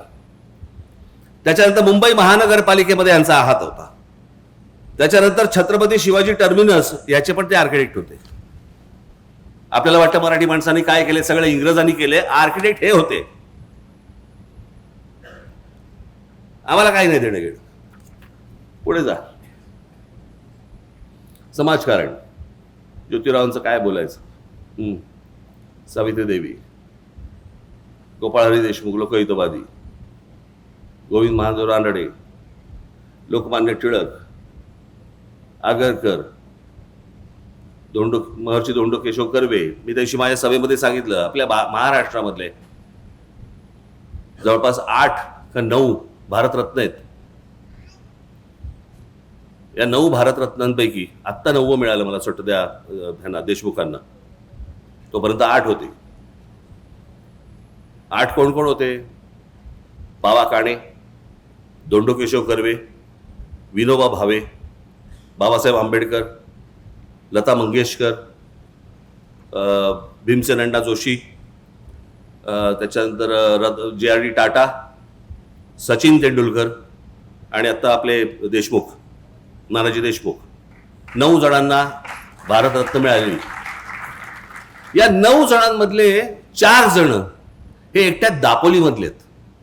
कोकणातल्या रत्नागिरी जिल्ह्यातल्या दापोलीमधले 4 जण आहेत.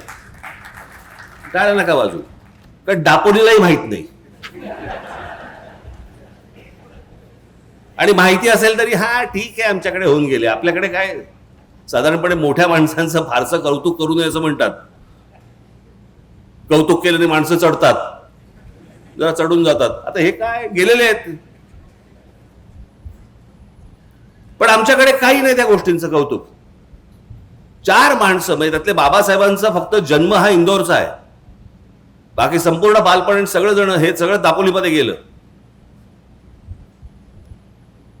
पण आमच्या महाराष्ट्राला ह्याचं काही कौतुक माहितीच नाही की पावा काणे कोण, महर्षी धोंडो केशव कर्वे कोण, विनोबा भावे यांची भूदान चळवळ माहितीये का तुम्हाला? मला काही माहित नाही. भूदान चळवळ विनोबा भावेंची, ज्यांनी श्रीमंतांकडच्या जमिनी त्यावेळेला घेतल्या आणि सरकारला दिल्या आणि त्या योग्य पद्धतीने वापरल्या गेल्या. किती एकर दिल्या? 40 लाख एकर.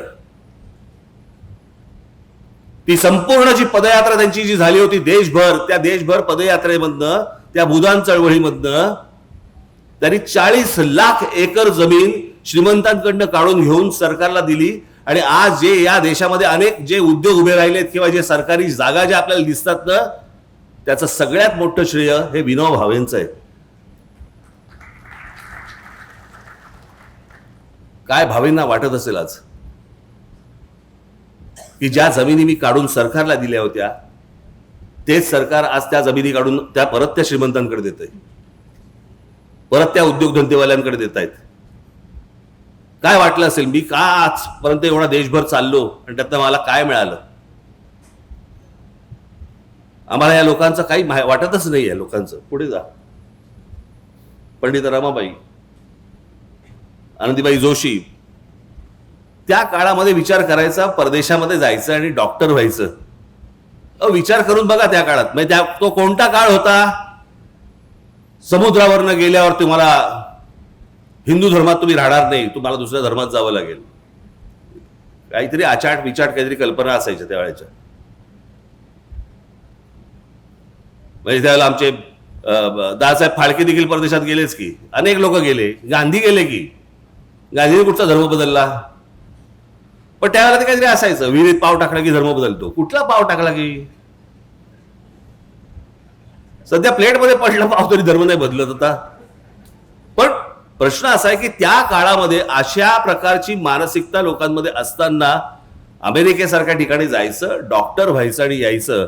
पहिली स्त्री डॉक्टर होणारी या देशामधली, तेही महाराष्ट्रामधलं महिलांचं कर्तृत्व हे जितकं अफाट आहे तेवढं तुम्हाला कुठच्याही राज्यामध्ये मिळणार नाही. तुम्हाला कोणत्याच राज्यात मिळणार नाही. पुढे जा.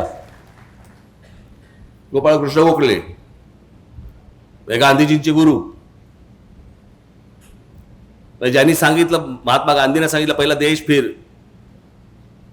देश बघ, देश समजला की काय करायचं हे आपोआप तुला समजेल.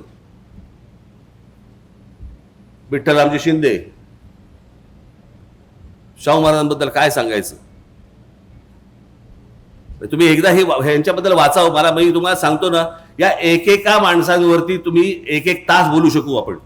एक तास. इतकी मोठी माणसं महाराष्ट्रात होऊन गेली. सावरकर, बाबासाहेब, प्रबोधनकार ठाकरे, भाऊराव पाटील, ताराबाई मोडक, विनोबा भावे सांगितलं मगाशी, नाना पाटील, क्रांतिसिंह नाना पाटील, चिंतामणरावांचं मगाशी सांगितलं तुम्हाला मी, पंजाबराव देशमुख, रामानंद तीर्थ. ही लक्षात ठेवा नावं आणि घरी जाऊन वाचा यांच्याबद्दल. यशवंतराव चव्हाण प्रचंड मोठं योगदान. आज आपण कोयना बिना बघतोय, धरण बिरण. आज महाराष्ट्राची औद्योगिक प्रगती जी सुरुवातीच्या काळामध्ये जी घडत गेली, मोठा झाला महाराष्ट्र, याचं मोठं श्रेय हे यशवंतरावांना जातं. कधी गेलात कोयना धरणावरती? गेलात कधी? गेलात? मी गेलोय. पोच नसते ना, किंवा आपण कधी कुठची गोष्ट बोलली पाहिजे ह्याची माहिती नसते ना, अशा लोकांबरोबर गेलो तुम्ही. तिथे एक मोठी लिफ्ट होती, मोठी लिफ्ट होती. त्या लिफ्टमध्ये मला ते घेऊन गेले. बरं ती लिफ्ट इतकी हळू होती, साधारणपणे 40 एक लोक त्या लिफ्टमध्ये जाऊ शकतील एवढी लिफ्ट होती. इतकी हळू होती की खाली जाईपर्यंत दाढी वाढते की काय, या लेवलला इतकी हळू चालली होती. बरं ती जाताना खाली समोर भिंत, भिंत कसली भिंत, कोयना धरणाची भिंत, म्हणजे त्या साईडला पाणी, खाली चालली आहे. माझ्या बाजूला सगळे जे काय इंजिनियर होते उत्साहात, राज ठाकरे आले. मी आपला चाललोय त्यांच्यावर खाली. साहेब दिवसाला 100 भूकंप होता तिकडे. मी म्हटलं अहो हे बाहेर आल्यावरती सर्किट हाऊसवरती बोलता नाही का येणार आपल्याला, हे खाली जातानाची गोष्ट आहे का म्हटलं. कधी कुठची गोष्ट, पण तुम्ही कोयना धरण जरूर बघितलं पाहिजे. त्याचा पहिला टप्पा, दुसरा टप्पा, तिसरा टप्पा, जिकडे आज वीज निर्मिती होते तिथे जाऊन बघा. तुम्हाला मी पहिल्यांदा जेव्हा गेलो तेव्हा मला असं वाटलं जेम्स बॉन्डचा सेट आहे की काय. तुम्ही जाऊन फक्त बघा कोयना धरण, सहज जाऊन बघा की आपल्याकडे काय काय गोष्टी झाल्या त्या. माननीय बाळासाहेब ठाकरे, काय बोलायचं यांच्याबद्दल. संयुक्त महाराष्ट्र झाल्यानंतर, संयुक्त महाराष्ट्र समिती फुटल्यानंतर मराठी माणसांना एकत्र आणून संघटना बांधणारा हा माणूस, या देशामध्ये, संपूर्ण देशात हिंदूंना हिंदू म्हणून मतदान करायला लावणारा हा देशातला पहिला माणूस.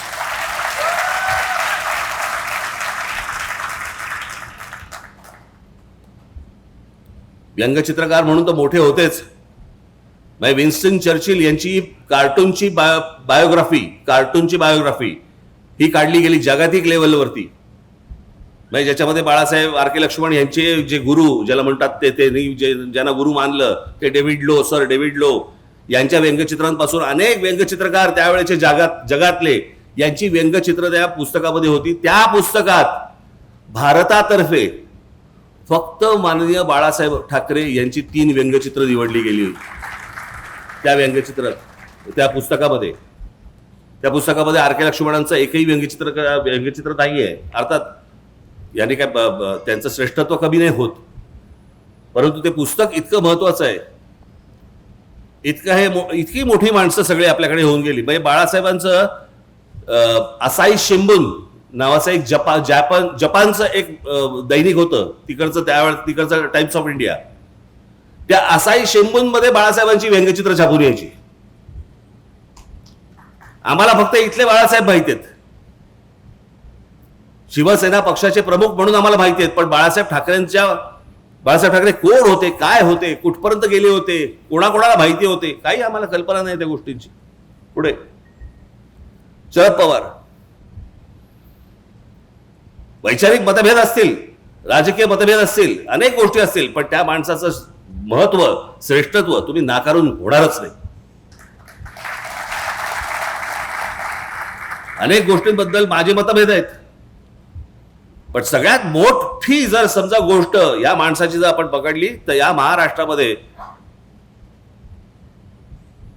फलोत्पादनामधली सगळ्यात मोठी क्रांती ही या माणसामुळे झाली. आज आम्ही आता सहज बघतो, पूर्वी काय असायचं आमच्याकडे, कोणतरी मामा बिमा यायचा, प्लास्टिकच्या छोट्याच्या पिशवीमध्ये मोसंबी घेऊन यायचा, मग कळायचं कोणतरी आजारी आहे. आजारी असल्याचंच फळ असायचं ते एक, म्हणजे कोणी मोसंबी घेतली, कोणी आजारी आहे का घरी, असंच विचारायची वेळ होती कुठची फळं. परंतु रस्त्यावरती ज्या वेळेला तुम्हाला गाडीच्या बाजूने स्ट्रॉबेरी दिसायला लागली, तुम्हाला या महाराष्ट्रामध्ये, देशामध्ये विविध प्रकारची फळं ही बाहेरच्या जगातनं येत होती आणि या जगातनं येऊन महाराष्ट्रामध्ये, या देशामध्ये बनत होती. ही सगळ्यात मोठी जी गोष्ट, ही सगळ्यात मोठी जी फलोत्पादनाची क्रांती ही झाली, ही या माणसामुळे. अनेक गोष्टी यांच्याबद्दल बोलता येतील, परंतु मला असं वाटतं की काही गोष्टी, ज्या गोष्टी आपल्याला पटत नाहीत त्या बाजूला ठेवाव्यात, पण माणसाचं मोठेपण यातनं कमी करू नये, कधीच कमी करू नये. आपल्याला एखादी गोष्ट आवडत नसेल, आपल्या घरात नाही का होतं, नवरा बायकोमध्ये भांडणं होतात, बायकोला नवऱ्यामधल्या काही गोष्टी आवडत नाहीत म्हणून काय रात्री फेकून देतात काय, नवऱ्याला बायकोमधल्या गोष्टी आवडत नाहीत, काही गोष्टी आवडत नाहीत, होतात, काही गोष्टी नाही आवडत, काही गोष्टी आवडतात. मला असं वाटतं तशी प्रत्येक व्यक्ती आपण बघितली पाहिजे, पण ती व्यक्ती जातीतून पाहता कामा नये, बिलकुल पाहता कामा नये.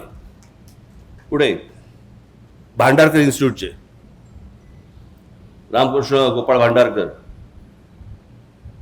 पांडुरंग वामन काणे, हे कृपा करून, मी माझ्याकडे ते आहे, याच्यात खूप वेळ जाईल म्हणून मी वाचत नाहीये. इरावती कर्वे, दुर्गाबाई भागवत, कमाल समाजसेवक नवा विचार, बाबा आमटे, नानाजी देशमुख, विस पागे. आज आपण जी ह्याची योजना बघतो, रोजगार हमी योजना, म्हणजे रोजगार हमी योजना ही महाराष्ट्रामध्ये आणून देशभर पसरली गेली, कारण योजनाच महत्वाची होती. ती रोजगार हमी योजना आणण्याचं सगळ्यात मोठं काम हे विस पागेंचं आहे. हमीद दलवाई, श्रीपाद अमृत डांगे, कम्युनिस्ट पक्षाची स्थापना जिकडे झाली त्यातल्या सगळ्यात महत्वाची व्यक्ती ज्या कम्युनिस्ट पक्षातली ही श्रीपाद अमृत डांगे. मी यांना भाषण करताना स्वतः बघितलेलं आहे, ऐकलेलं आहे. शिवसेनेच्या पहिल्या अधिवेशनाला प्रमुख पाहुणे हे श्रीपाद अमृत डांगे होते. त्यांना मी त्यावेळेला कितवीत होतो, मी त्यावेळेला साधारणपणे 9वीत वगैरे असेल, 9वी 10वीत वगैरे असेल, 8वी 9वीत असेल. त्यावेळेला असा स्टेजच्या बाजूला उभं राहून मी डांगेंना भाषण करताना ऐकलंय. अप्रतिम वक्ता. ही जी संपूर्ण ज्याला आपण म्हणतो ना कामगार चळवळ ही निर्माण करणारी ही सगळी मोठी माणसं. शेतकरी कामगार पक्ष, त्याची स्थापना 1946 सालची स्थापना आहे शेतकरी कामगार पक्षाची. त्याच्या 1 वर्ष नंतर स्वातंत्र्य मिळालंय. एक मोठ्या संघटना, मोठा पक्ष. शंकरराव मोरे, कांशीराम यांची बसपाच ना, बसपा ही इथे खडकीला स्थापन झाली आहे पुण्यात, उत्तर प्रदेशमध्ये नाही. पुढचं राजकारण उत्तर प्रदेशचं केलं, परंतु स्थापना त्यांनी बसपाची ही तिकडे केली आहे, बामसेफची, मायामध्ये बामसेफची. सहकार चळवळ, धनंजयराव गाडगीळ, विखे पाटील, हे सगळे सहकारातले. मला एक सांगावं कोणतं क्षेत्र उरतं. पुढे पुढे जा. तात्यासाहेब कोरे, इतिहासकार, विका राजवाडे, सरदेसाई, शेजवलकर, बेंद्रे, बाबासाहेब पुरंदरे, रणजित देसाई, गजाननराव बेंदळे, बिचारे आत्ताच गेले, विज्ञान, गोवारीकर, नारळीकर, माशेलकर, भाटकर, पत्रकारिता, बाळशास्त्री जांभेकर, वेलकर. हे वेलकर, एक मिनिट थांबा, हे महत्वाचे आहेत. हे वेलकर इंग्रजांच्या त्यावेळेला, त्या काळामध्ये या मराठी माणसाने एका इंग्रज माणसाबरोबर मिळून एक इंग्रजी दैनिक स्थापन केलं. त्या दैनिकाचं नाव होतं बॉम्बे हेराल्ड. ती जी कंपनी स्थापन झाली, ती कंपनी नंतर ब्रिटिशांनी नंतर तिकडे विकत घेतली. त्यांनी काय ते बेनेट कोलमन यांनी विकत घेतली. तो आजचा टाइम्स ऑफ इंडिया.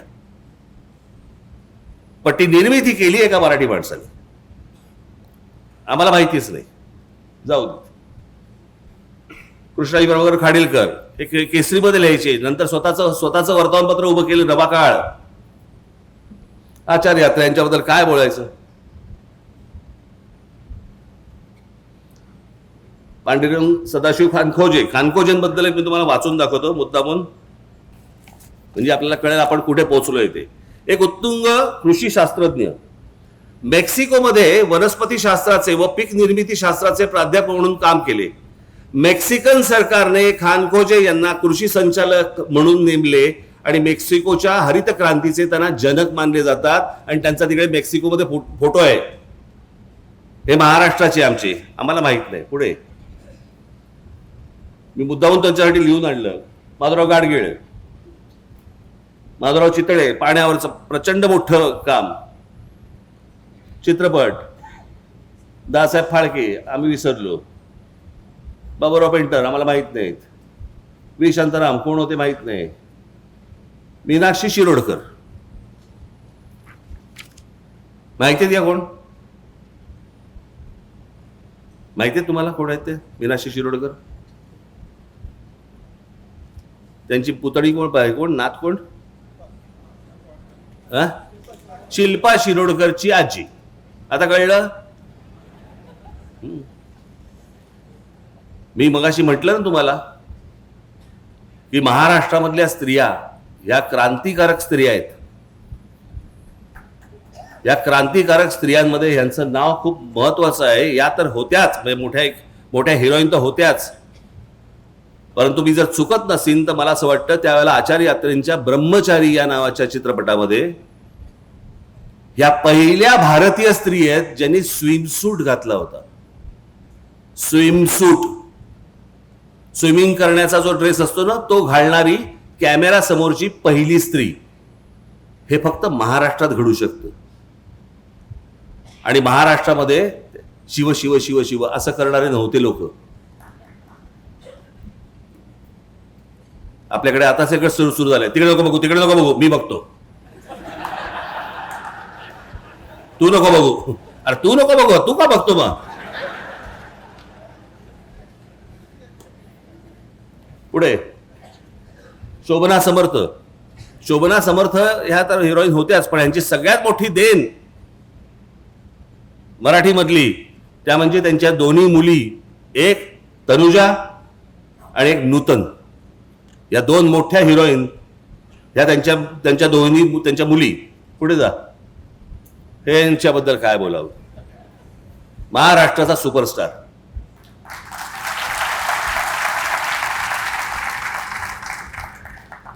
पण आमच्याकडेच नाकं बुरडणारी जास्ती. आता वाटेल ते बघतील त्या इंस्टाग्रामवरती, पण दादा कोंडके म्हटल्यानंतर नाही नाही फार अश्लील बोलायची. अश्लील सध्या जे काय OTT प्लॅटफॉर्मवरती जे सुरू आहे सगळ्या चित्रपटांमध्ये आणि मालिकांमध्ये ते काय आहे?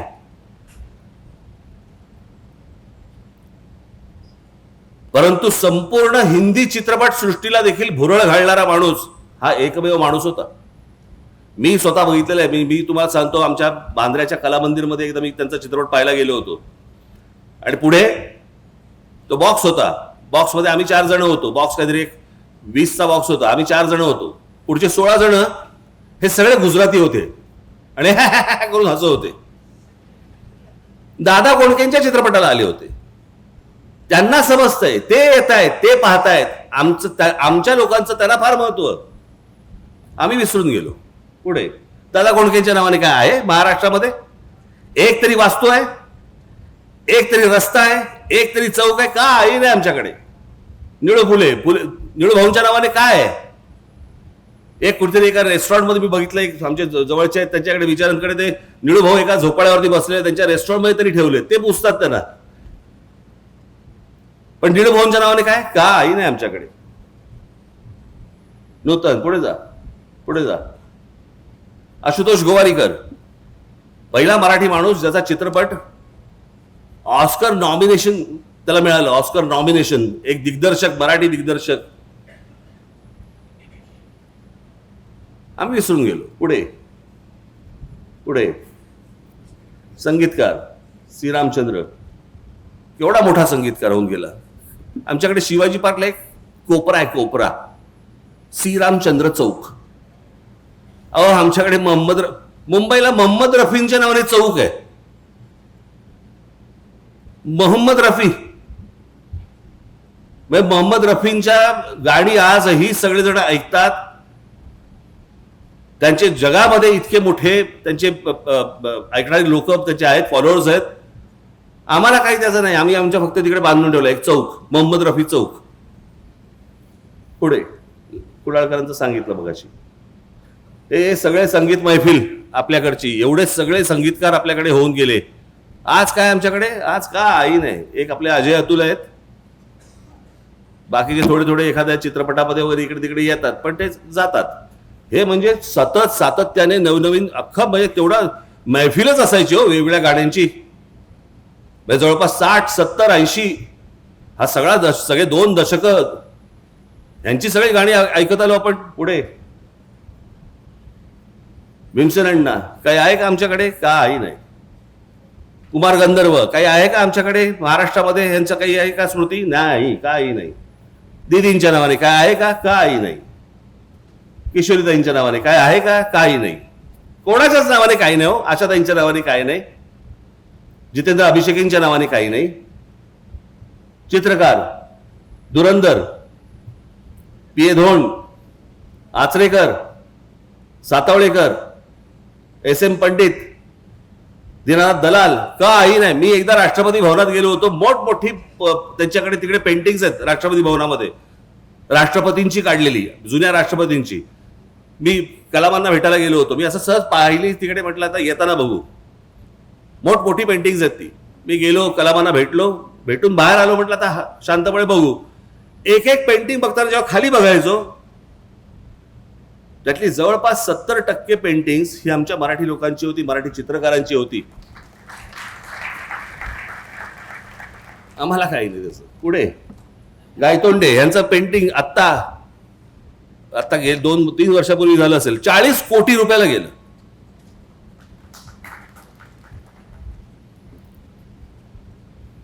बाबूराव सडवेलकर, रवी परांजपे इथे आमच्याकडे पुण्यामध्येच प्रचंड मोठा माणूस, प्रचंड मोठा चित्रकार. सदाशिवराव साठे, आम्हाला माहितीच नाही साठे कोण. गेटवे ऑफ इंडियावरती अनेक पुतळे आहेत असे, पण गेटवे ऑफ इंडियावरती जो महाराजांचा जो पुतळा आहे, अश्वारूढ पुतळा, तो साठेंनी उभा केलाय. हे त्याचे शिल्पकार. पुढे जा. राम सुतार, आता गंमत सांगतो. राम सुतार प्रचंड मोठा शिल्पकार. किती मोठा? यांनी बनवलेल्या वल्लभभाई पटेलांच्या पुतळ्यावरती तो पुतळा चीनमध्ये गेला. चीनमध्ये तो प्रचंड मोठा पुतळा त्या पुतळ्यावरनं बनवला. आणि जो आता गुजरातमध्ये वल्लभभाई पटेलांचा पुतळा जो आहे ना, तो मूळ पुतळा राम सुतारांचा. आम्हाला माहित नाही. आम्ही जातोय तिकडे पुतळे बघतोय. वा वा छान, चला. उद्योग. शंतनराव किर्लोस्कर, पुणा. गरवारे इथेच. दाजी काका गाडगीळ, चितळे. एस एच केळकर म्हणजे जगभरामधली अनेक जी परफ्युम्स येतात तुम्हाला आज आपण वापरतो, याचा जो अर्क जातो ना अनेक ठिकाणचा, तो एस एच केळकरांकडनं जातो. मोठमोठ्या परफ्युम्सचा, मोठमोठ्या ते काय ज्या असतात त्या सुगंधी गोष्टी. वजेपण बीजी शिर्के आमच्या इथलेच. हे सिपोरेक्स ज्या इमारती ज्या उभ्या राहत आहेत त्याच्या ज्या विटा आहेत सिपोरेक्सच्या, हे आमचे शिर्के. हे केशव पेंढारकर म्हणजे कोण आमचे? आम्ही तो फक्त आमचा रामदेव बाबा बघतो, अप्पर डिप्पर मारलेला.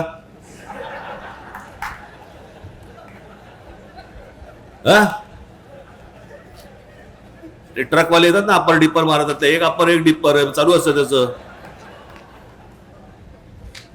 हे विको वज्रदंतीचे मालक, जे आजपर्यंत आम्ही ऐकत आलो वज्रदंती विको वज्रदंती, हे विको वज्रदंतीचे मालक.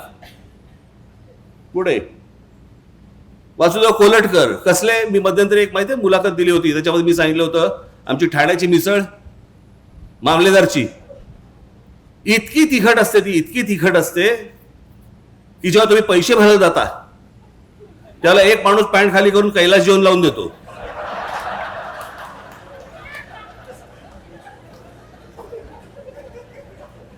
ते कैलास जेवण बनवणारे हे कोलटकर. पुढे जयंत साळगावकर. कॅलेंडर हे घराघरामध्ये वेगवेगळ्या भाषांमध्ये आणणं हे जयंतरावांनी केलं. केसरी पाटील,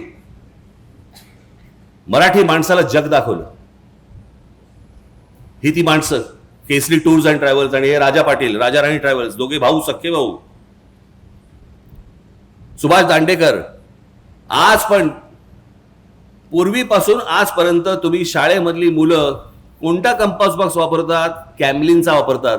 ते कॅमलिनचे जे मालक आहेत ते सुभाष दांडेकर. जे आजपर्यंत सगळे चित्रकार जे रंग वापरत आले ते कॅमलिनचे रंग वापरत आले. जे आजपर्यंत सगळ्यांचे ब्रश आणि पेन्सिल वापरत आले ते दांडेकर, हे सुभाष दांडेकर. हे कॅमलिनचे वापरत आले, हे आमचे सुभाष दांडेकर. आम्हाला नाही माहिती त्यांच्या नावाने काही आहे का महाराष्ट्रामध्ये? काही नाही. पुढे बाबा कल्याणी इथलेच. राजीव सामंत यांनी वाईनच्या व्यवसायामध्ये इतकी मोठी भरारी केली जगामध्ये. यांची सुला वाईन्स. अनेक लोक आज वाईन क्षेत्रामध्ये वायनरीजमध्ये आहेत, अनेक जण आहेत, परंतु वाईन हे मोठं केलं सगळं प्रकरण हे राजीव सामंत यांनी. पुढे आनंद देशपांडे, विठ्ठल कामत, रवी पंडित, बराबर पुढे झाले, विष्णुदास भावे, राम गणेश गडकरी, बालगंधर्व, केशवराव भोसले, वसंत कानेटकर, तेंडुलकरांची एक गोष्ट तुम्हाला सांगतो. शेवट जाता आता फक्त एक तुम्हाला गोष्ट सांगतो, बाकी राहू देत सगळे. मला जावेद अख्तरांनी सांगितलेली गोष्ट सांगतो तुम्हाला. मला जावेद अख्तरांनी मला सांगितलं की म्हणे आम्ही उत्तर प्रदेशमधले, खरं तर मध्य प्रदेश उत्तर प्रदेशचे, म्हणे आमच्याकडे आम्ही सगळेजण नाटक बिटक, आमच्याकडचं साहित्य, काव्य बिव्य, शेर, आम्ही सगळे त्याच्यामध्ये मशगूल. म्हणे काय आमच्याकडचं साहित्य आणि काय आमच्याकडच्या गोष्टी आणि काय ह्याच्यामध्येच आम्ही होतो. त्या तारुण्यामध्ये मी ते सगळं घेऊन की आम्ही कोण आहोत, आम्ही कोणतरी आहोत असं घेऊन म्हणे आम्ही महाराष्ट्रामध्ये आलो. महाराष्ट्रात आल्यानंतर काही दिवसांनी म्हणे माझ्या इथे ओळखी झाल्या, काही मित्र मला भेटले, काही त्यातले मित्र माझे मराठी होते म्हणे. आणि त्या मित्रांना मी भेटलो आणि भेटल्यावर त्यांनी मला सांगितलं चला एका नाटकाला घेऊन जातो तुला, मराठी नाटकाला. तुला कोणतं नाटक? ते म्हणे काय ते शांतता कोर्ट चालू आहे. आणि म्हणे मी ते बघायला गेलो. हे त्यांचं वाक्य सांगतो. मी ते नाटक पाहिलं आणि त्या क्षणाला मला असं वाटलं मी थोबाडीत मारून गेली की आम्ही ज्या भ्रमात होतो की आमच्याकडचं उत्तरेकडचं आमचं नाटक आणि काव्य आणि सगळ्या गोष्टी इतक्या प्रचंड ताकदीच्या आहेत, हे नाटक पाहिल्यावरती आमच्या लक्षात आलं की आम्ही कुठे आहोत आणि हे महाराष्ट्र कुठे आहे, मराठी लोक कुठे आहेत. हे बाहेरच्यांना जाणवते महाराष्ट्राचं महत्व, महाराष्ट्राला कधी जाणवणार आहे? तुम्हाला कधी कळणार आहे आपण कोण आहोत, आपल्याकडे काय आहे, आपल्याकडे काय ताकद, आपले पूर्वज काय बोलून गेले. हे आपले पूर्वजच.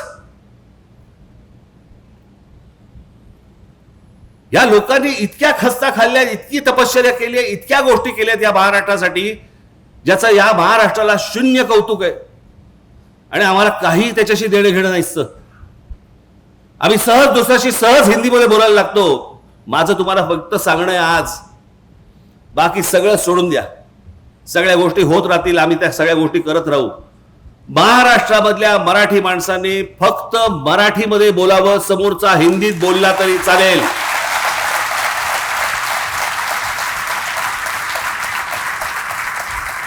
तुम्हाला भांडायचे मराठीत भांडा, समोरचा हिंदीत भांडू देत, तुम्ही मराठीत भांडा.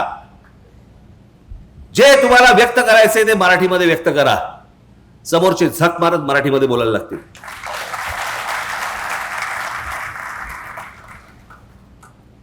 आज मला मराठी बोलणारा महाराष्ट्र हा माझ्या स्वप्नातला महाराष्ट्र आहे, हा माझ्या मनातला महाराष्ट्र आहे. एकदा तुम्ही भाषेवरती जर समजा टणक राहिलात आणि कडक राहिलात, बाकीच्या गोष्टी आपोआप घडतील. माझी तुम्हाला हात जोडून सगळ्यांना विनंती आहे, तुम्ही इथे जमलेल्या सर्वांना आणि इथे माझे प्रसार माध्यमाचे लोक जे आले असतील त्यांच्या मार्फत जे महाराष्ट्रामध्ये जे कोणी लोक बघत असतील, ऐकत असतील, त्या सर्वांना माझं सांगणं आहे, जिथे कुठे जाल, जिथे कुठे बोलाल, ज्यांच्याशी कोणाशी बोलाल, समोरचा मराठी असो कोणी म्हणजे कुणी असू देता मराठी, तुम्ही सगळेजण त्याच्याशी मराठीमध्ये बोलावं एवढी फक्त हात जोडून विनंती करतो. आज रोहितराव मला तुम्ही आज इथे बोलवलं, मला माहिती नाही मी किती वेळ बोललो, बोलण्याच्या ओघात जरा जास्ती बोललो असेल, परंतु समजून घ्या माझं म्हणणं काय आहे ते. आणि त्याप्रमाणे मला असं वाटतं याच्या पुढचा महाराष्ट्र आपण सगळेजण घडू ही एक इच्छा व्यक्त करतो आणि आपण सर्वांची मी रजा घेतो. धन्यवाद. जय हिंद, जय महाराष्ट्र.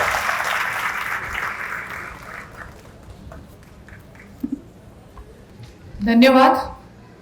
खरोखर हा विचारांचा जो भावनांचा आणि ओळखीचा एक सशक्त प्रवास ठरला असं म्हणायला हरकत नाही. मी मनापासून खूप खूप धन्यवाद मानते ठाकरे साहेबांचे आणि सर्व टिळक परिवाराचे सुद्धा, की ज्यांनी या व्याख्यानमालेत आणि त्यांच्या सहकार्याला आणि त्याचबरोबर पुन्हा Gadgil jewellers, Lokmanya multipurpose cooperative credit society, Badekar group, Chitale बंधू आणि तांत्रिक सहाय्यासाठी टिळक महाराष्ट्र विद्यापीठाचे department of journalism and mass communication यांचे विशेष आभार. या सर्व व्याख्यानांची तुम्ही आस्वाद घेऊ शकता यूट्यूब चॅनलवर. अखंडपणे आपल्याला ऐकता येणार आहे. आपल्या सर्वांचे परत एकदा आभार मानते. हा सोहळा इथे संपला असं जाहीर करते. धन्यवाद.